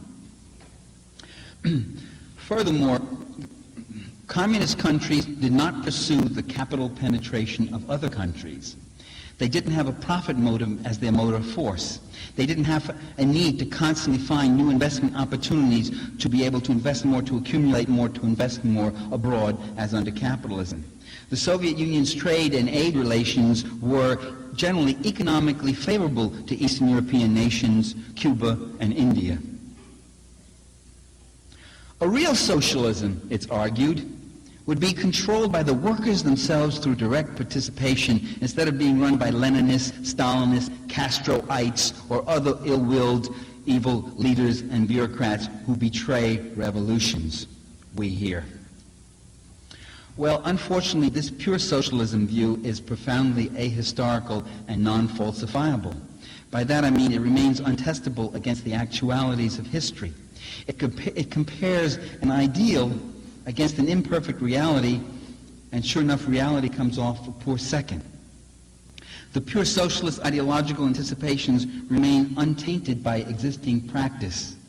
They don't explain how a complex revolutionary society could be built and secured, how priorities could be set, how survival could be achieved by just having the workers own and control everything. How do you expropriate enough surplus value to build an army to defend yourself against the invasion that comes? It's no surprise that the pure socialists support every revolution except the ones that succeed. The pure socialists usually blame the left for every defeat by the left. They weren't vigorous enough, they weren't resourceful enough, they didn't mobilize the people enough, they didn't do this enough, they didn't do that enough, they didn't do this enough. They presume to know better than those engaged in the actual struggles. And it's unfortunate that they haven't found time to apply their own brilliant insights and leadership genius to producing a successful mass revolutionary movement in our own country. Writing in The Guardian in 1991, Tony Febo questioned. I gotta say, like, that takedown of social democrats, let's call them, right? And even the, like, revisionist Marxists, right? Like, so, like, the offspring of Edward Bernstein and the like, right? Their perception of how we get to that point is always like, it just happens, you know? Like, people just, you know, will just be there and it just, you know, you'd have change, you know? You get enough people in charge in the government and then boom, you can just change the government. You know, it's instead of this, again, historically based scientific approach to revolutionary change, right? And how that is an imperfect system. It is an imperfect reality, right? It's the perfection is there's no violence in any way, right? It's inherently in terms of the theory, right? I'm not advocating for violence, of course, not going against the TOS or of YouTube. But in terms of the theory, right, you can't get a true revolutionary change, societal shift, the way pure socialists talk about, without an imperfect revolutionary campaign with revolutionary terror, as Marx would call it. You just can't. You cannot avoid it. There's no revolution we can point at in history and say, yep, that is it. That is an example of what we talk about. It's not. You know, for those that want to bring up, like, let's say, like, MLK and the Civil Rights Movement. Did that change capitalism? Fuck no. And it was such an inherently ineffective measure that they had to come back in 1968 and sort of amend the Civil Rights Act. That happened within 4 years after it was signed. So I don't know what people are talking about here. The idea that these peaceful movements can produce systemic change to the capitalistic order is just not reality. It's not reality based. Okay? And revolutions are messy. Revolutions are imperfect. They are violent. They are moments of extreme tension and potentially chaos at times. That's just, unfortunately, a reality of revolutions. You get that. Okay? The trick is, if you want to call it that from the theory standpoint, is that you have the population be as enlightened as possible when it comes to sort of socialist, communist, Marxist understanding, or even anarchist understanding. You know? That's how you get a more successful proletarian revolution. This pure socialist position. I want to read you what he said. Quote, "It occurs to me that when people as smart, different, dedicated, and heroic as Lenin, Mao, Fidel Castro, Daniel Ortega, Ho Chi Minh, and Robert Mugabe, and the millions of heroic people who followed and fought alongside them, all end up more or less in the same place, then something bigger is at work than who made what decision at what meeting, or even what size houses they went home to after the meeting. These leaders weren't in a vacuum, they were in a whirlwind. And the suction, the force, the power that was twirling around them has spun and left this globe mangled for more than 900 years. And to blame this or that theory or this or that leader is a simple-minded substitute for the kind of analysis that Marxists should make." End of quote. For a people's revolution to survive, it must seize state power, and I believe it must use state power for two things. First, it has to break the stranglehold exercised over society's institutions and resources by the wealthy class. Second, it has to withstand the reactionary counterattack that is sure to come internally and externally. The dangers it faces necessitates the development of a centralized state power. Something, by the way, that's not particularly to anyone's liking. Not in the Soviet Russia in 1917, not in Sandinista Nicaragua in 1980. I mean, ideally, it would be a fine thing to have only local, self-directed, worker participation, communitarian socialism with minimal bureaucracy, few police, and no military. And this probably would be the normal development of socialism, if socialism were ever allowed a normal development. Throughout its entire 73-year history of counter-revolutionary invasion, I'm talking about the Soviet Union, throughout its entire history of counter-revolutionary invasion, civil war, forced industrialization, Stalinist purges, Nazi conquest, Cold War, arms race, nuclear threat, trade discrimination, economic embargo, the Soviet Union did not know one day of peaceful, normal development. All these things had a powerfully distorting effect, I believe, on the building of socialism. And you can see the same thing today. This siege psychology became very clear in the 1921 Party Congress when Lenin got up, remember, and he said to the worker opposition, he said, "No more opposition. We've had too much opposition. We can't take it anymore. Civil war, opposition from outside the party, opposition inside the party. No more, let's do away with it." And the Party Congress exploded in cheers, and the worker opposition was abolished. I mean, they were allowed to stay in the party, but they couldn't have an organized opposition caucus in the party anymore.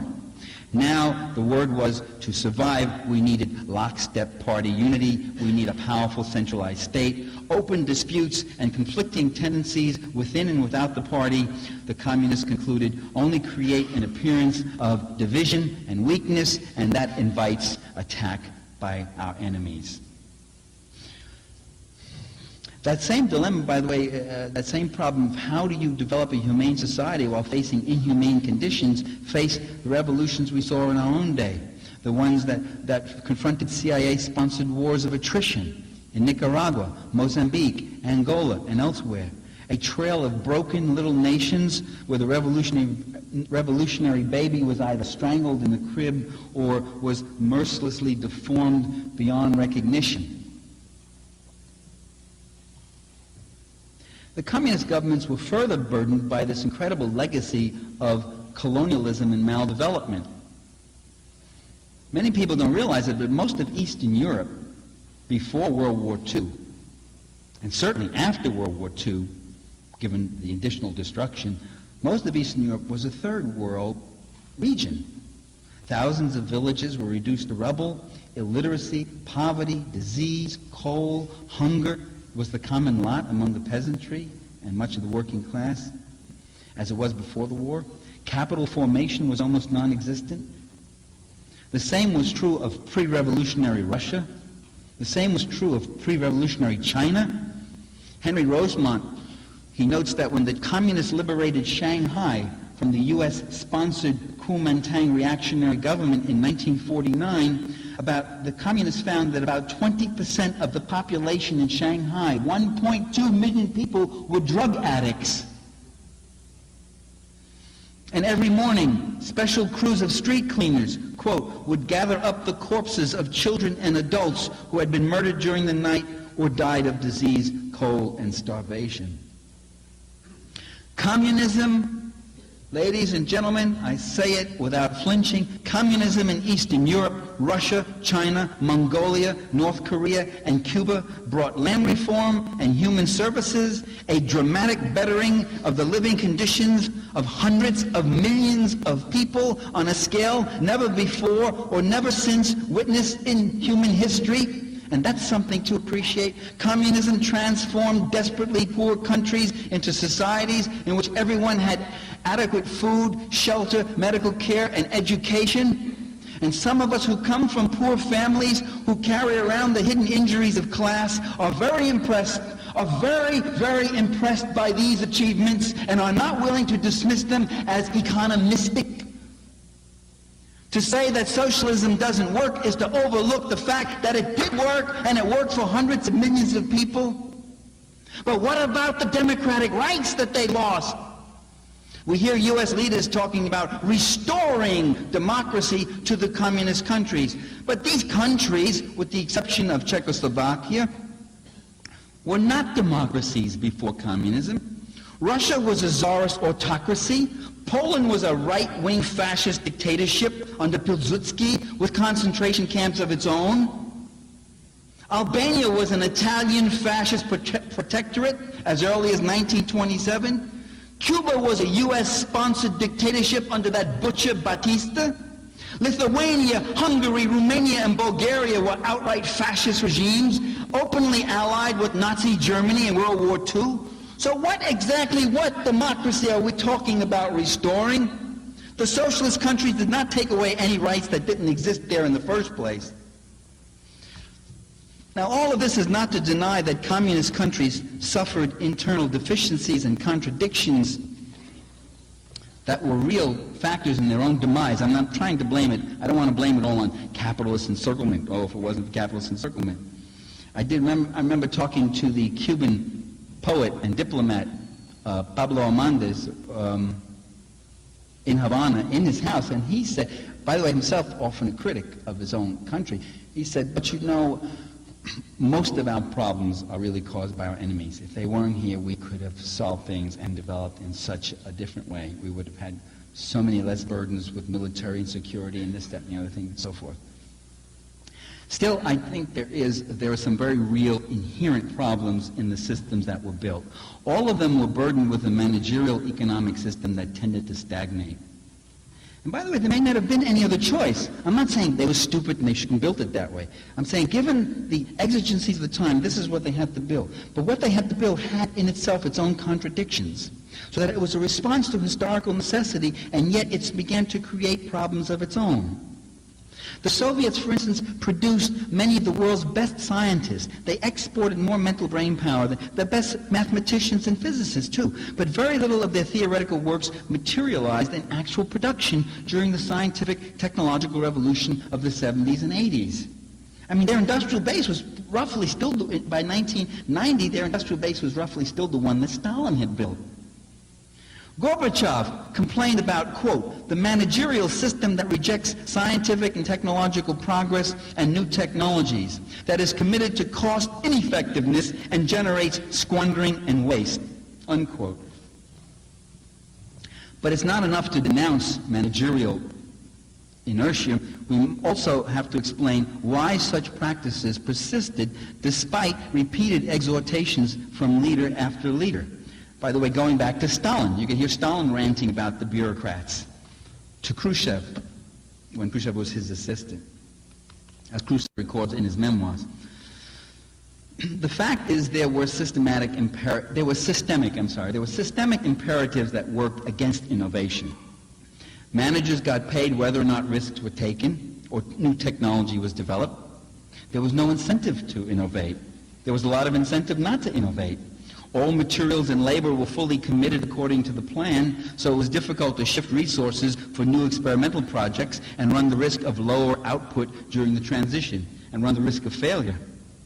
Enterprises never had to pay real value prices for materials and fuel, so they often used these goods inefficiently and wastefully. Improvements in production would lead only to an increase in one's production quota. If we did better, we'd get a bigger quota next year. In effect, well-run, innovative factories were punished with greater workloads. Poorly managed ones that showed a loss were rewarded with state subsidies. Under the pressure to turn out quantity, managers often cut corners on quality. Farmers did the same. For instance, the state buyers of meat paid attention to quantity only.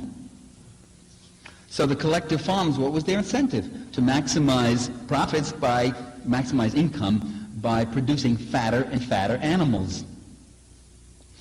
Now consumers may not particularly care to eat fatty meats, but that was their problem.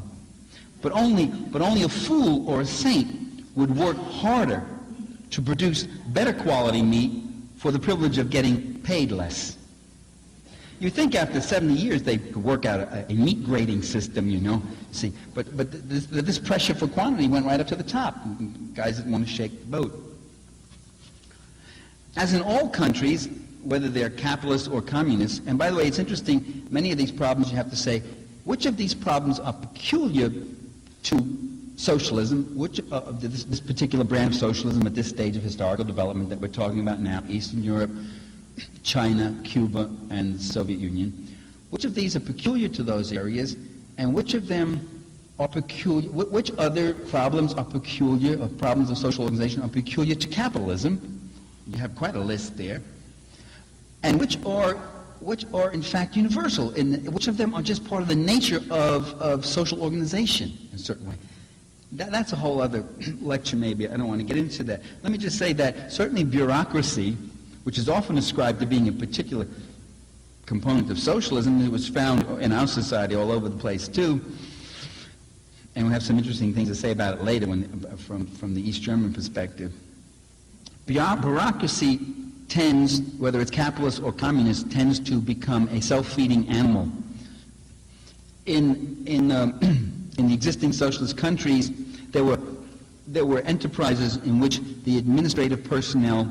I assume like Parenti's going to talk about this at some point, but like Lenin, you know, like Marxist-Leninism is profusely anti-bureaucratic.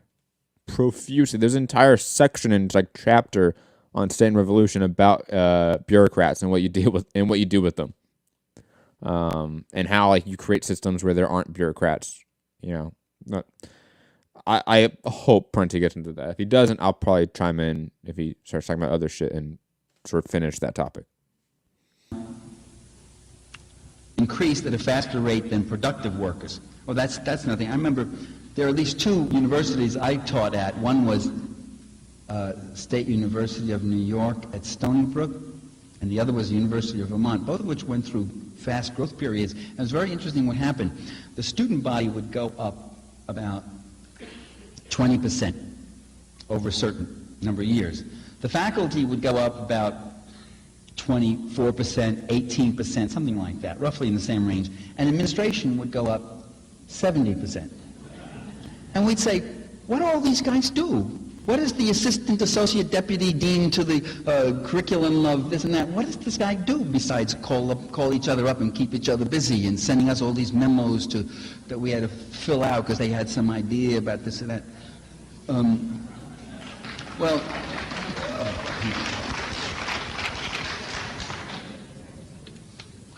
Applause from some, angry murmurs from the school administrators that are in the audience.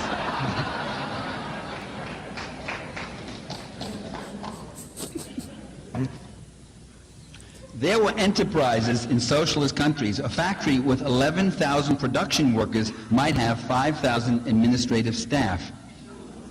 A considerable burden.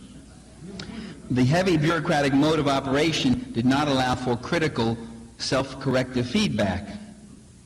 The fate of the whistleblower was the same in communist countries as in our own. Those who exposed incompetence and corruption were more likely to run risks than receive rewards. It also led to a rather out-of-touch leadership. In 1990 in Washington, D.C., I attended a press conference held by the Hungarian ambassador who announced that his country was abandoning their socialist system because it didn't work. So I raised my hand and I said, "Sir, why didn't it work?" Be an interesting discussion. And he said, "I don't know." And I wanted to go up and grab the guy by the lapels and say, "Schmuck, I mean, listen, you," excuse me, New Yorkism there, you are one of the people presiding over this process, and you admit you have no idea what was going on in the process. And it's rather remarkable, isn't it? Well, by the way, I'm using the past tense, but just about all the problems that I'm talking about still exist in the remaining communist states of North Korea, Cuba, and Vietnam. If you talk to the inhabitants of communist countries, you discovered that they complained less about an overbearing totalitarianism. I mean, that's what we always got in the media, this totalitarian thing weighing on us. And their complaints generally were rather the opposite. What we used to hear was that they more often complained about the absence of responsible control, that nobody seemed to be minding the store. Maintenance people failed to perform needed repairs. Occupants of a new housing project regularly refused to pay rent and no one bothered to collect it. Poor management and harvesting, storage and transportation caused as much as 30% of all produce to be lost between field and store. Tons of meat were left to spoil because they never got it together with proper refrigeration. And not surprisingly, there was ample opportunity for corruption and favoritism. The factory director who accepted bribes to place people at the top of a waiting list to buy cars. The deputy minister who got caught using state materials to build his vacation home. Rewards seem to lie in operating around the system or even against it. If you operated that way, that's when you got rewarded. For instance, the poorer the restaurant service, the fewer the number of clients. The fewer the clients, the less work, and the more food left over that I could take home or sell on the black market. The last thing that restaurant personnel wanted was satisfied customers who would keep returning to dine at the officially fixed, artificially low prices. I mean, that's why the restaurants were so awful under socialism. So the system actually offered many disincentives. In 1979, Cuban leader Raul Castro, Fidel's brother, complained about fraudulent work practices. He noted the absenteeism, faked work reports, deliberate slowdowns so as not to surpass work norms that were fixed at artificially low levels. In most communist countries, one got the impression that everyone as a worker seemed to be conspiring against everyone as a consumer. Now that's overstated. Obviously some things were done. I mean, buildings were built, people had clothing, the books were excellent. There was one product that they produced which were made of excellent quality. The public transportation system was excellent. I mean, so there were some things. I mean, so obviously some people were doing some work. Communism, I don't want to overstate it, but I'm giving you what a major problem was. I remember one Soviet guy said to me, You people are tired from working so hard. Because I said, you don't work as hard as we do. He said, you're tired of working so hard. We're tired of waiting on lines all the time. And I thought, well, if you work a little harder, there wouldn't be so many lines. Communist economics had an Alice in Wonderland aspect to it. And that, I mean, it's rather remarkable that the price of just about every commodity and service bore no relation to the actual cost or value, except for expensive luxury items. With prices held so artificially low, there was a great disparity between purchasing power and the supply of goods and services. And this in turn affected work performance. I listened to an East German friend complain about poor services and inferior products. He said the system doesn't work. This doesn't happen. You go to the hospital and they haven't washed the floors, and the woman who's supposed to wash them won't do it, and she doesn't show up for work. It doesn't work. The system doesn't work. And I remember saying to him, but Klaus, what about the free education, the public health care system, and the numerous other social benefits that are so lacking here in the United States and in much of the capitalist world? Aren't those things valued? And his response was very interesting. He looked at me and he said, oh, nobody ever talks about those. And that shows you that people took for granted the way the human services and entitlements, they took for granted the human services and entitlements while they were hungry for the consumer cornucopia that they imagined existed for everyone in the West. Once our needs are satisfied, then our wants tend to escalate. Indeed, our wants become our needs. From Cuba to China, from Russia to Laos and Vietnam, there were intellectuals and professionals who had relatively good living standards, who yet wanted to live still better.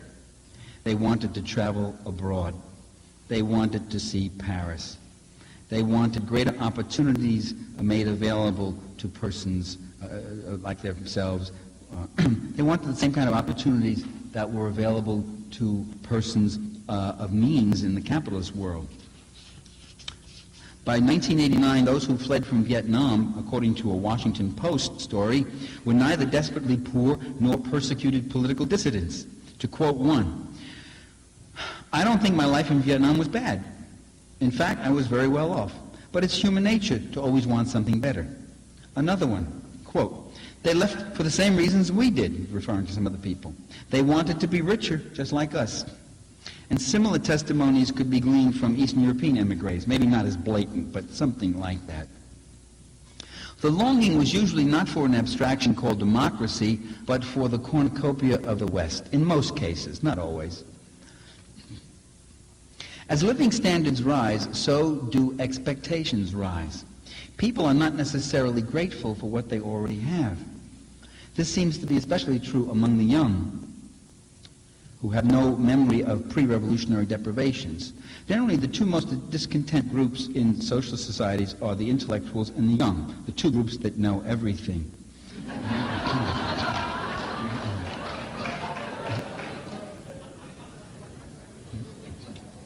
In Cuba today, many youth see no value in joining the Communist Party.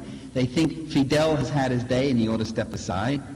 The revolution's accomplishments in education and medical care are something they take for granted. They can't get too excited about it.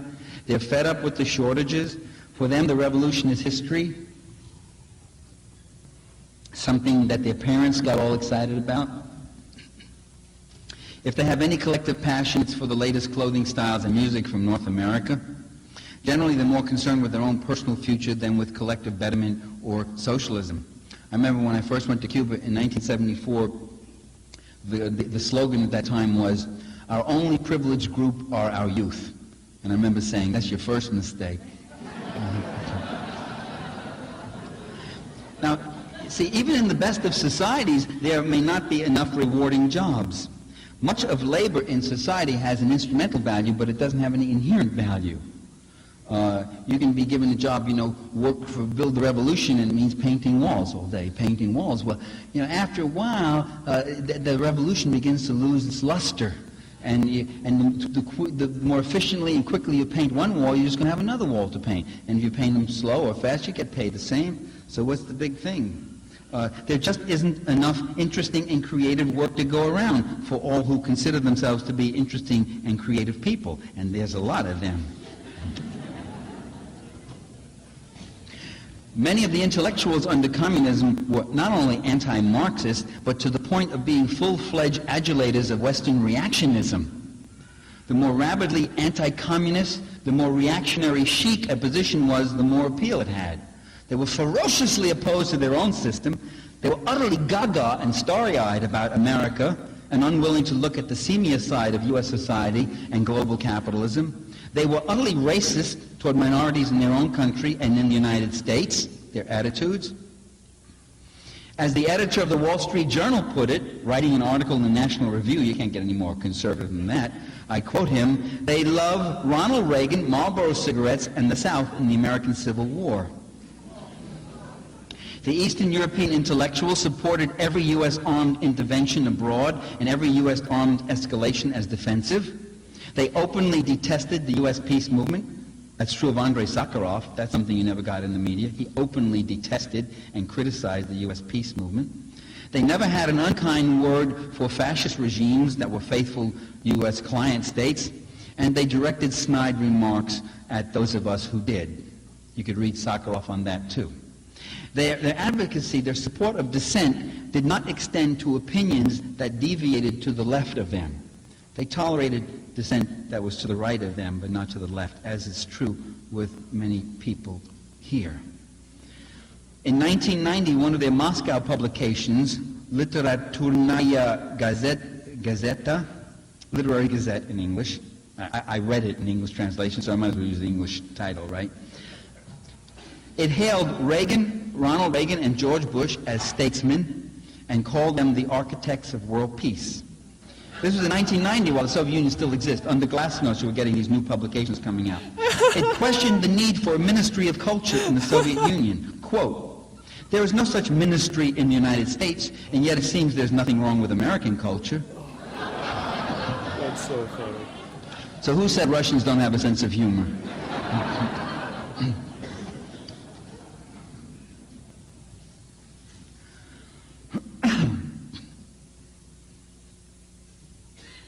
Many of them thought that they could keep all the securities of communism and overlay it with capitalist consumerism.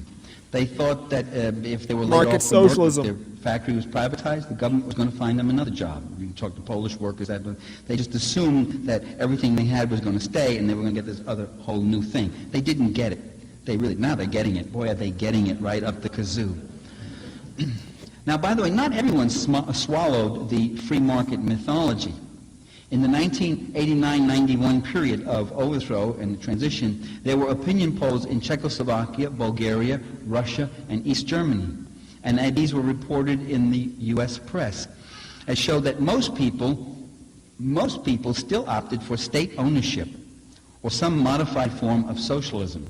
The numbers who actually wanted free market capitalism were surprisingly small. When anti-communist governments took power in Russia and Eastern Europe, they set about suppressing the communist and socialist left in the name of democratic reform.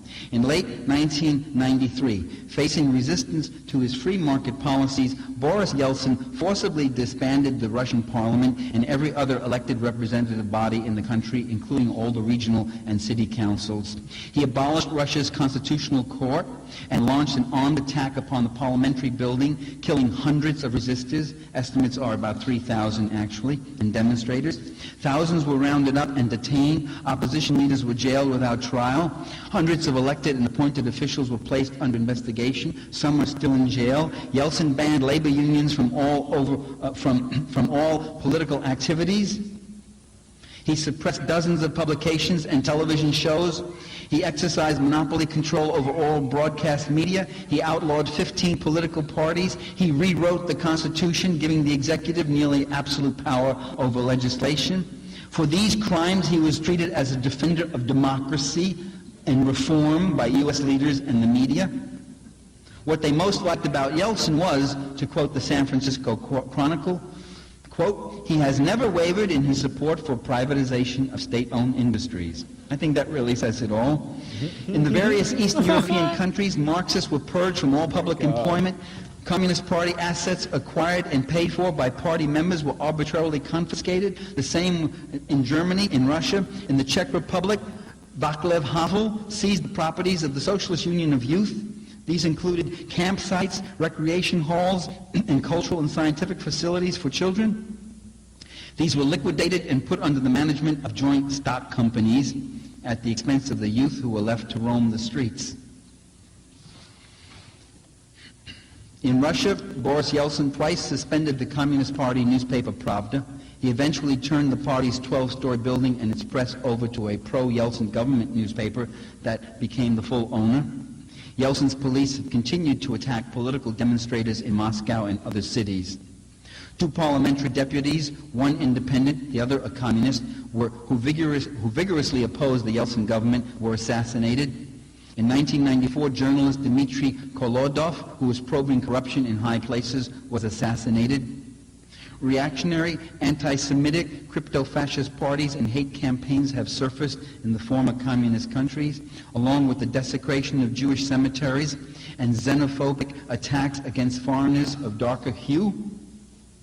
Lech Wałęsa, quote, "A gang of Jews got hold of the trough and is bent on destroying us," unquote. Later on, Lech Wałęsa said he was misinterpreted. He did not mean all Jews, only the greedy ones. I remember how many people on the left adored Lech Wałęsa, a worker hero who was going to bring true socialism. Yeah, right.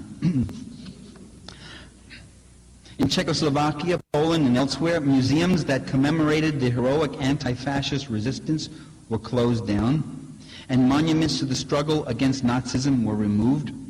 In countries like Lithuania, former Nazi war criminals were exonerated. Some were even compensated financially for the years they spent in jail.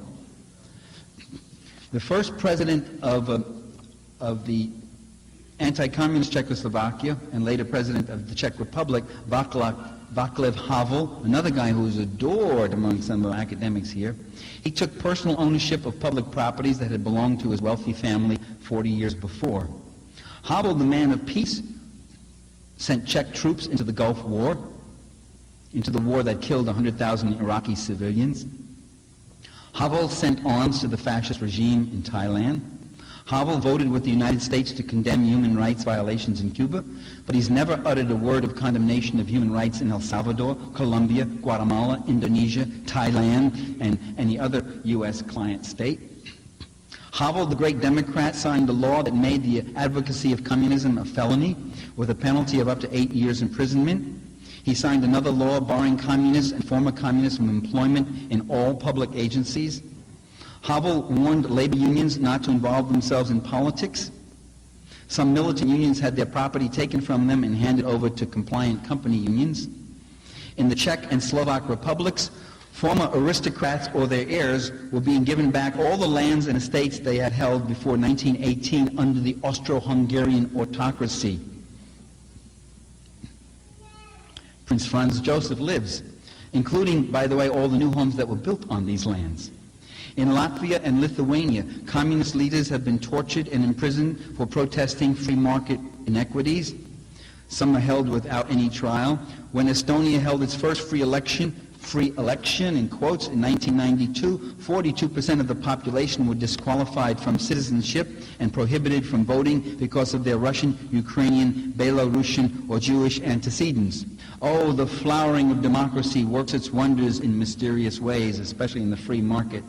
In 1990, as the Soviet Union was preparing for its fatal plunge into the free market paradise, Bruce Gelb, who was head of the USIA, told a reporter that the Soviets would benefit from U.S. business education because, quote, the vipers, the bloodsuckers, the middlemen, that's what they need. That's what needs to be rehabilitated in the Soviet Union. That's what makes our kind of country click. Quoted in the Washington Post, Bruce Gelb, one of the leading intellectuals of the Republican Party. The vipers and bloodsuckers have arrived in Russia, Eastern Europe, and China. Consumer goods are more abundant than ever. Thousands of luxury cars are on the streets of cities like Moscow and Prague. Rents and real estate prices have skyrocketed. Stock exchanges have sprung up all over China, Russia, and Eastern Europe. A new class of investors, speculators, and racketeers are wallowing in wealth. And with that accumulation of wealth comes, with the enrichment of the few comes the impoverishment of the many. The professed goal in these countries is no longer to provide a better life for everyone, but to improve opportunities for individuals to pursue personal gain and amass great fortunes.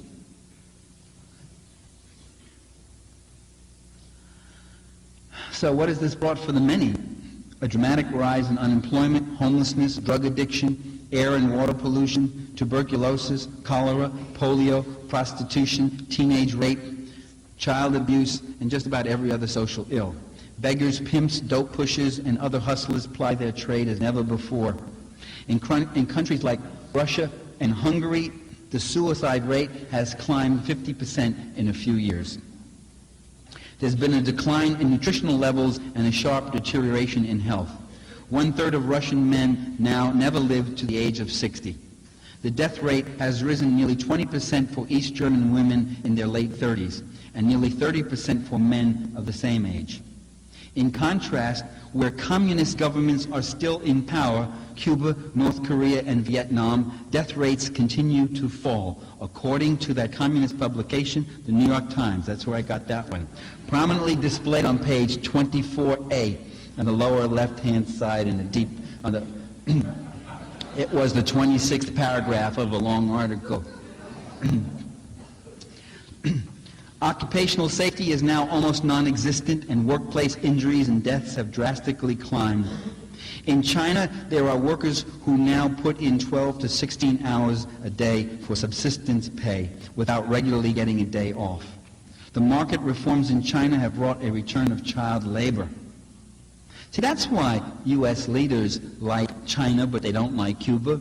You hear these people say, well, we're friends with China, but we're still hostile to Cuba. How irrational. Just because you don't understand the policy, it doesn't mean they don't understand it. The key is the relationship of capital to labor. And in China, labor is being imprisoned. And in China, capital has been unleashed in its rawest, most vicious free market way. And that's not true in Cuba. In Cuba, nobody works 12 to 14 hours a day. In Cuba, the human services haven't been cut back. And that's the problem with Cuba. That's where Cuba still has to reform.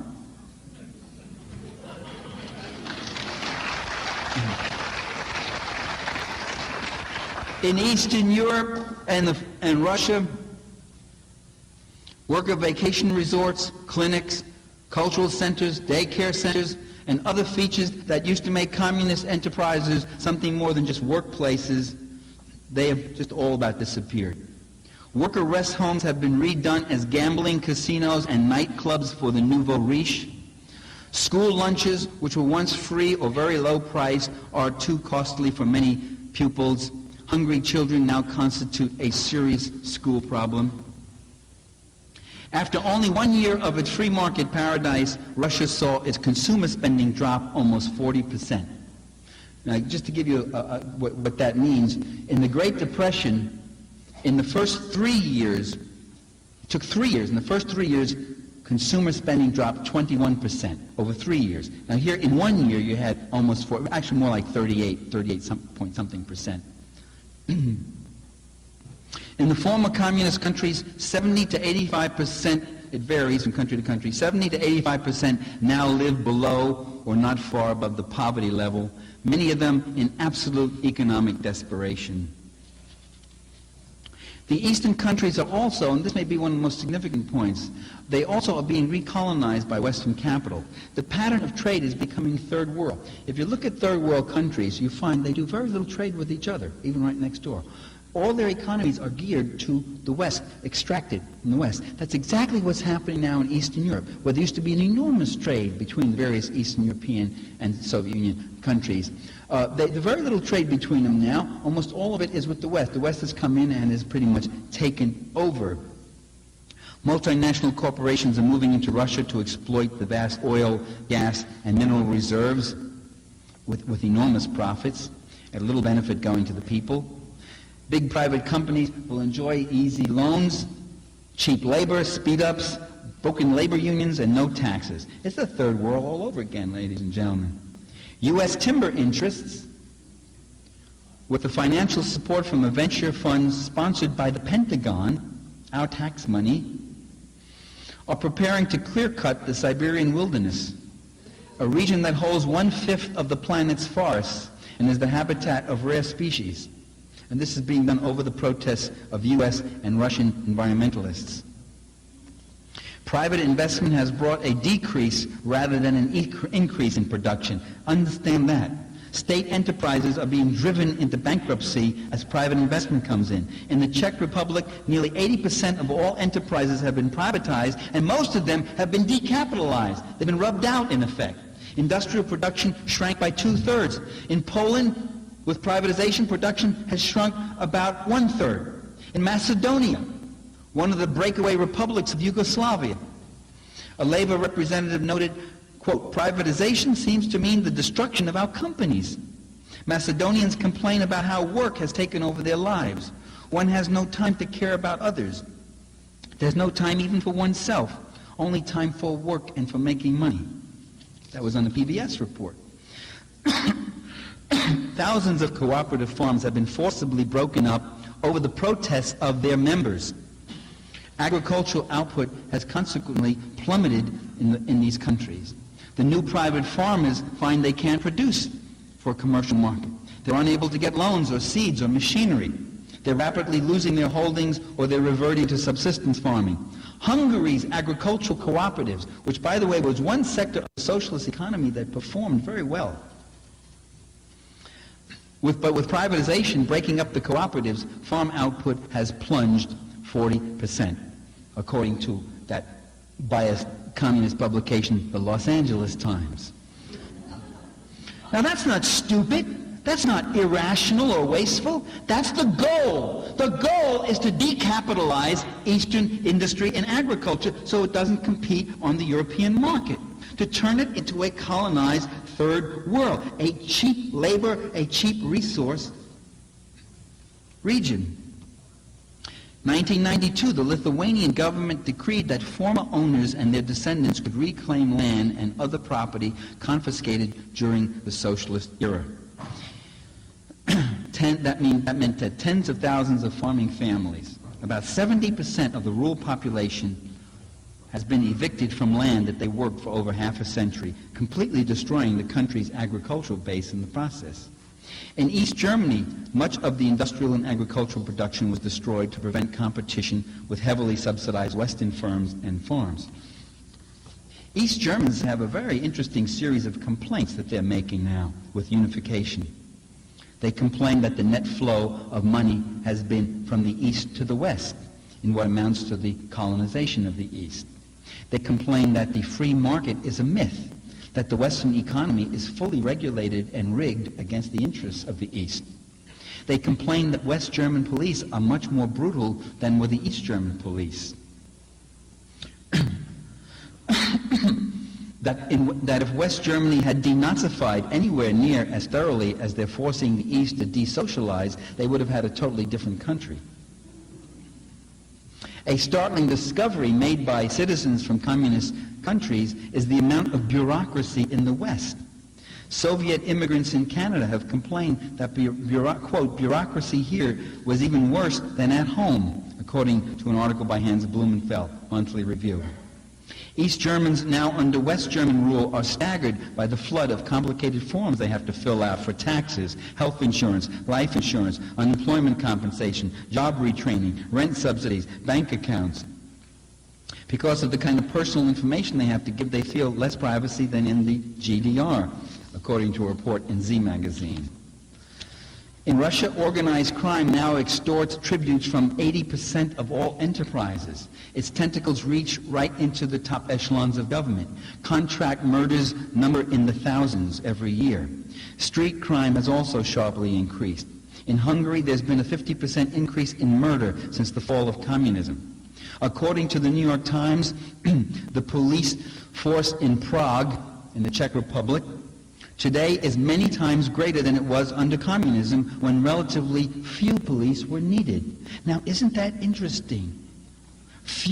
Very few police in the communist police state. Figure that out. I don't get it. Is there something they're not telling me? There's been a drastic decline in cultural life.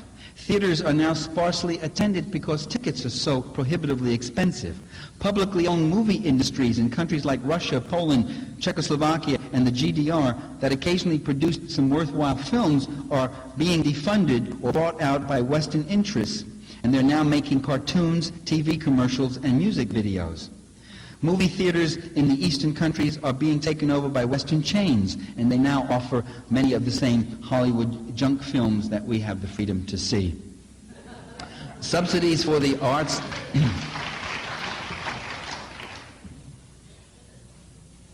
Subsidies for the arts and literature have been severely cut. During the communist era, 3 out of every 5 books produced in the world were produced in the Soviet Union, including inexpensive but quality classics and classics and books by contemporary authors from Latin America and Africa and Asia, and poets from all over the world. Today, as the cost of books, periodicals, and newspapers have skyrocketed, today, as education has declined, readership has shrunk almost to third world levels. Books of a Marxist or otherwise critical left perspective have been removed from bookstores and libraries throughout almost all these countries. In East Germany, the Writers Association reported one instance in which 50,000 tons of books, some of them brand new, were buried in a dump after unification. The German officials can't quite get themselves to burn them like in the old days. Education is now accessible only to those who can afford the costly tuition. Curricula have been depoliticized, as they call it, meaning that a left perspective critical of imperialism and capitalism has been replaced by a conservative one. The same thing has happened in the news media. Both public and private media have been purged of leftists and restaffed by persons with acceptable ideological orientations, so that they're almost indistinguishable from our own media. This process of moving toward a pro-capitalist ideological monopoly has been described in the Western media as democratization and reform. There's also been a very sharp increase in gender inequality. The new Russian constitution eliminates provisions that guaranteed women the right to paid maternity leave, prenatal care, job security during pregnancy, affordable daycare centers, and all that. In all communist countries, about 90% of the women had jobs. Today, in the post-communist countries, women compose over 2/3 of the unemployed. Women are being driven from the professions in disproportionate numbers and are now advised against getting professional training. Prostitution is the one booming industry open to enterprising women in the free market, catering to foreign and domestic businessmen. Divorce, abortion, and birth control are more difficult to obtain. The financial and psychological independence that women used to enjoy under socialism is pretty much gone. You see how your own personal psychological independence is in part determined by social structures and social arrangements, what your options are, what your opportunities are, and all that. And that can be destroyed.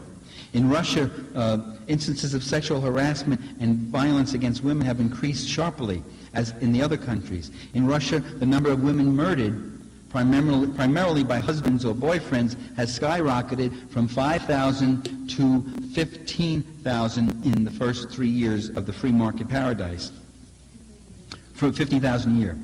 An additional 57,000 women were seriously injured in such assaults in 1994.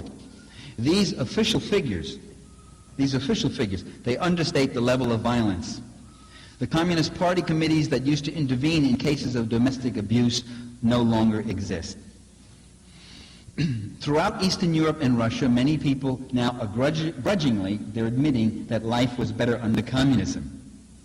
I mean, that's even grudgingly being reported in the U.S. media. So it must be a lot of people saying this, if I keep hearing it so much, even in the U.S. media.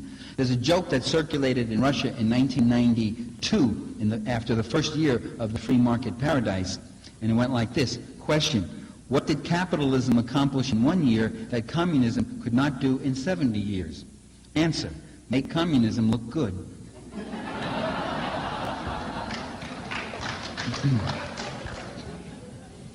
Reacting to the pain of the free market, people, Eastern European voters, have begun returning communists to power.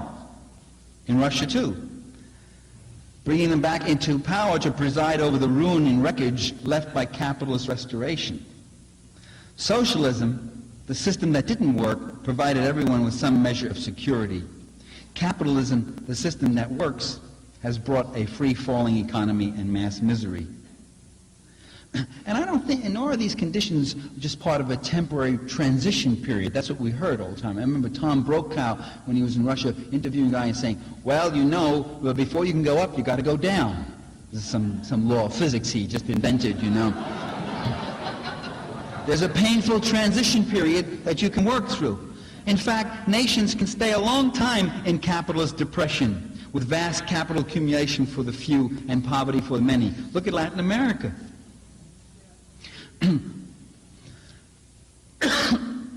And these communist nations, I think, like all so-called developing nations, are likely to remain in poverty indefinitely, so that a privileged few can continue to enjoy unlimited opulence. Well, the people of these eastern countries wanted to be like America, at least a lot of them did, not knowing what America was like. And instead they ended up being more like the capitalist third world, the same direction that capitalist America is being pushed into. They've suffered, by the way, a momentous historical defeat. And the third world struggles have suffered a tremendous defeat because they can no longer get aid from East Germany or Soviet Union. And what do we learn from this? What I learned is that capitalism is not a benign system, brothers and sisters. It goes after everything. It leaves not a social program in place. It leaves not a tree standing. It leaves not a job or a home or a child feeling secure. It is a ruthless, self-devouring system that will take us and the planet down with it if we don't fight back, if we don't rein it in.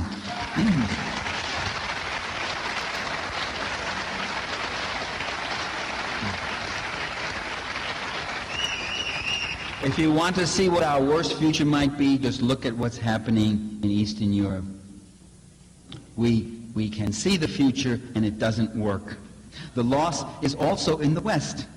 Capitalism with a human face has become capitalism in your face.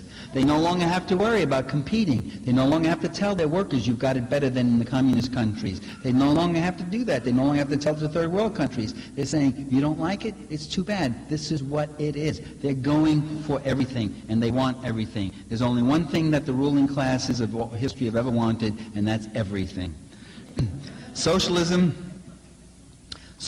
was overthrown not because it failed, but because it succeeded, at least in part. That is, siege socialism created a society that survived and that was ready to move to consumerism, a dialectic that undermined itself. I think we also then have to pay attention to human nature. We must realize that people are a lot more complex.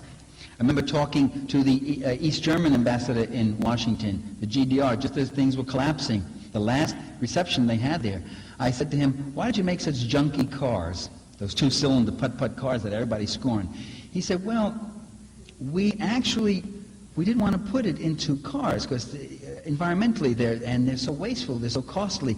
We thought if we built up a good a good, rational, efficient, low-cost, effective mass transit system, low polluting, that would be the way people would go. And we wouldn't give them such desirable cars. And we were wrong because he said Germans like their machines, I guess. Well, it's not Germans, it's Pakistanis, it's Americans, it's Latin Americans, it's all over the world. The automobile, they're crazy for it. See, if you give people the choice between a sane, rational, clean mass transit system or the automobile with its personal empowerment, its privacy, its status, its instant mobility, they go for the automobile. And this is what was happening. So we've got to understand that people often don't act the way we want. He made a very revealing statement. He said, you know, we thought that if we built a good society, we would have good people. But that's not necessarily true. Well, it's debatable whether that was a good society, indeed. But the point is a very interesting one, that we have to look at the complexities of people, that people have a tremendous capacity for discontent, for wanting more and more. A human organization is a very hard and difficult and often self-defeating thing, that the more you organize it, often the standard operating procedure often leaves you dysfunctional for other kinds of things, that there are particular individuals waiting for their opportunities to be as rapacious and exploiting and victimizing as they can be. They are worse than any creature in the jungle, because the creatures in the jungle don't prey and kill just for the fun of it. Human nature, I'm one of the few Marxists in the world that says human nature has to be looked at. I also say it exists. The usual view is, well, I don't know what you mean. When you start talking about human nature, you see, the conservatives have so used human nature as a concept to justify the horrible social arrangements that we do have, that we on the left have had this silly reaction, which is to say, it doesn't exist. What do you mean it doesn't exist? If human beings don't have a nature, we're the only entity in the whole universe that does. All things have a nature. You know, I talked about this earlier in the show, obviously. So for those who are listening, you know, I talked about I reacted to the Joe Rogan and the Whole Foods CEO, John McKay, that video about socialism and capitalism and such, right? And they talked about the human nature and such. I want to differentiate, or actually sort of add to what Parenti is saying, because I think I said pretty much the same thing, except he might actually look at human nature and analyze it more and how it affects class antagonism and such. And that's fine. I think there's a worthwhile discussion in that. I think when you're discussing these issues with, let's say, a conservative, right, that wants to use human nature as this like gotcha question, or gotcha point, I should say, in the discussion, it's easy to just refute that and say we're not discussing the human nature mostly. We're discussing human organizations, human systems of order, and that while it's affected by human nature, they are set up to curtail human nature in a lot of ways. I think we are we are made quite obvious of that point. Even capitalists and centrists and liberals, they can all see that point, I think, quite commonly, that we set up systems of order to curtail sort of the excesses of human greed. But they never want to actually talk about those systemic changes and how we can actually control human greed and sort of wealth accumulation, right? They don't want to have that discussion. I think having the discussion about systems is far more worthwhile with the conservative than talking about human nature and such, because that's just it tends to be a circular argument with conservatives. This lectern has a nature, this microphone has a nature, not a very good one. This plant has a nature. We all have a nature. Oh, we're more like clay, and we're very malleable. Well, even clay has a nature.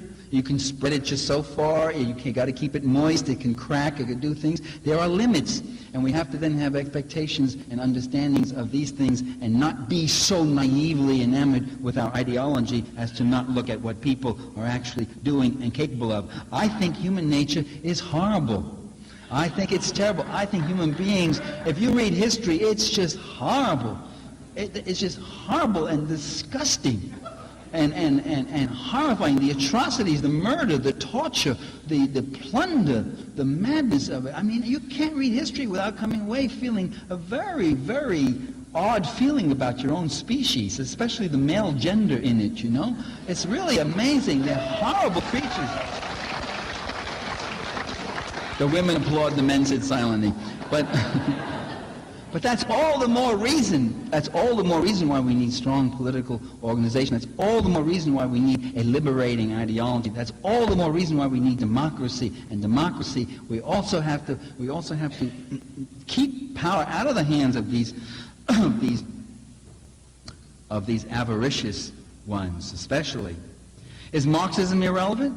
Is it the bankruptcy of Marxism? No, Marxism is a system of analysis that critiques existing capitalism and imperialism. It has relatively little to say about socialism.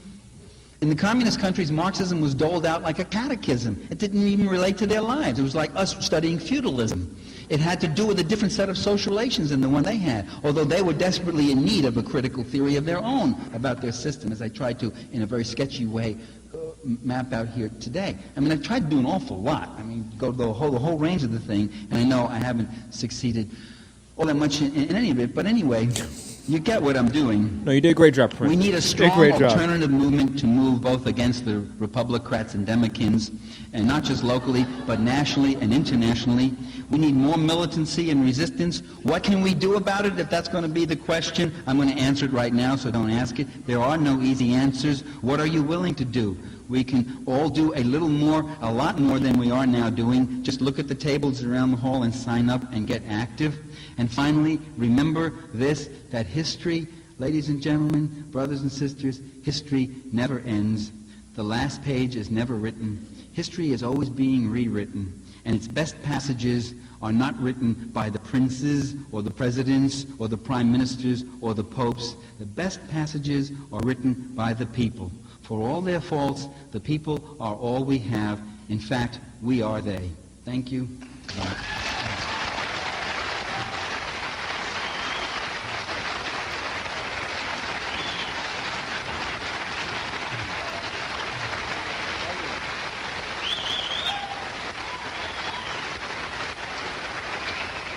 We do a Q&A. I'm curious.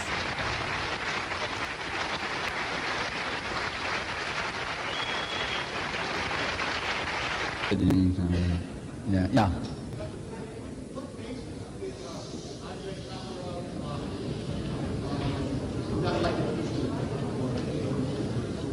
The question is, on what basis did Andrei Sakharov not like the peace movement? Sakharov, from the same perspective that I'd say Ronald Reagan wouldn't like the peace movement. He had a totally pro-Reagan, anti-Soviet approach regarding the arms race, the East-West conflict. The Vietnam War he thought was a good war that the U.S. was involved in, and it was sorry they didn't win it and all that stuff. But that's not known about Sakharov.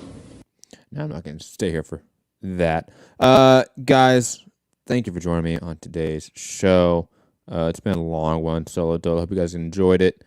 Obviously, we had some fights that happened today and obviously tomorrow and such. So MCR, my mixed combat radio show, my sports show, that should be on Sunday. So we're reviewing all the action from the weekend. And General Strike Podcast should be back Monday, I'm going to say, next week, if I had to guess. History of Socialism documentary series. Next episode is, still in research stage. So that's not going to be out for months, to be quite honest. I hope you guys enjoyed it, at least that I separated the last one, because the last one was like an hour and a half long. I knew that it was a lot of material to get through, so I decided just to cut it up basically as well. You can watch the full thing in its entirety, but if you want to just watch individual aspects of it without clicking on the timestamp, you can do that. I put out a ton of videos on that subject, or sort of within that subject, so to speak, on the revolutionary age of enlightenment and such. And what else? Should be back Sunday for MCR, Monday for General Strike Podcast. And find me, obviously, Matt Hunter, MCR, all social media platforms. Like the show, subscribe, share the show, all that fun stuff. Patreon.com/Trending Now Network if you want to support the show. There's also some merch there if you want to get like a shirt or anything like that with our logo right here, logo. If you want to get like coffee mugs or stickers or shirts or sweaters, there's different levels of Patreon you can go support at and get that if you want. If you don't, you don't have to. Of course, all of our content is for free, especially in these times. Have a great day, great evening, great night, wherever you are in the world. And remember, guys, fuck the police and free Palestine. Peace.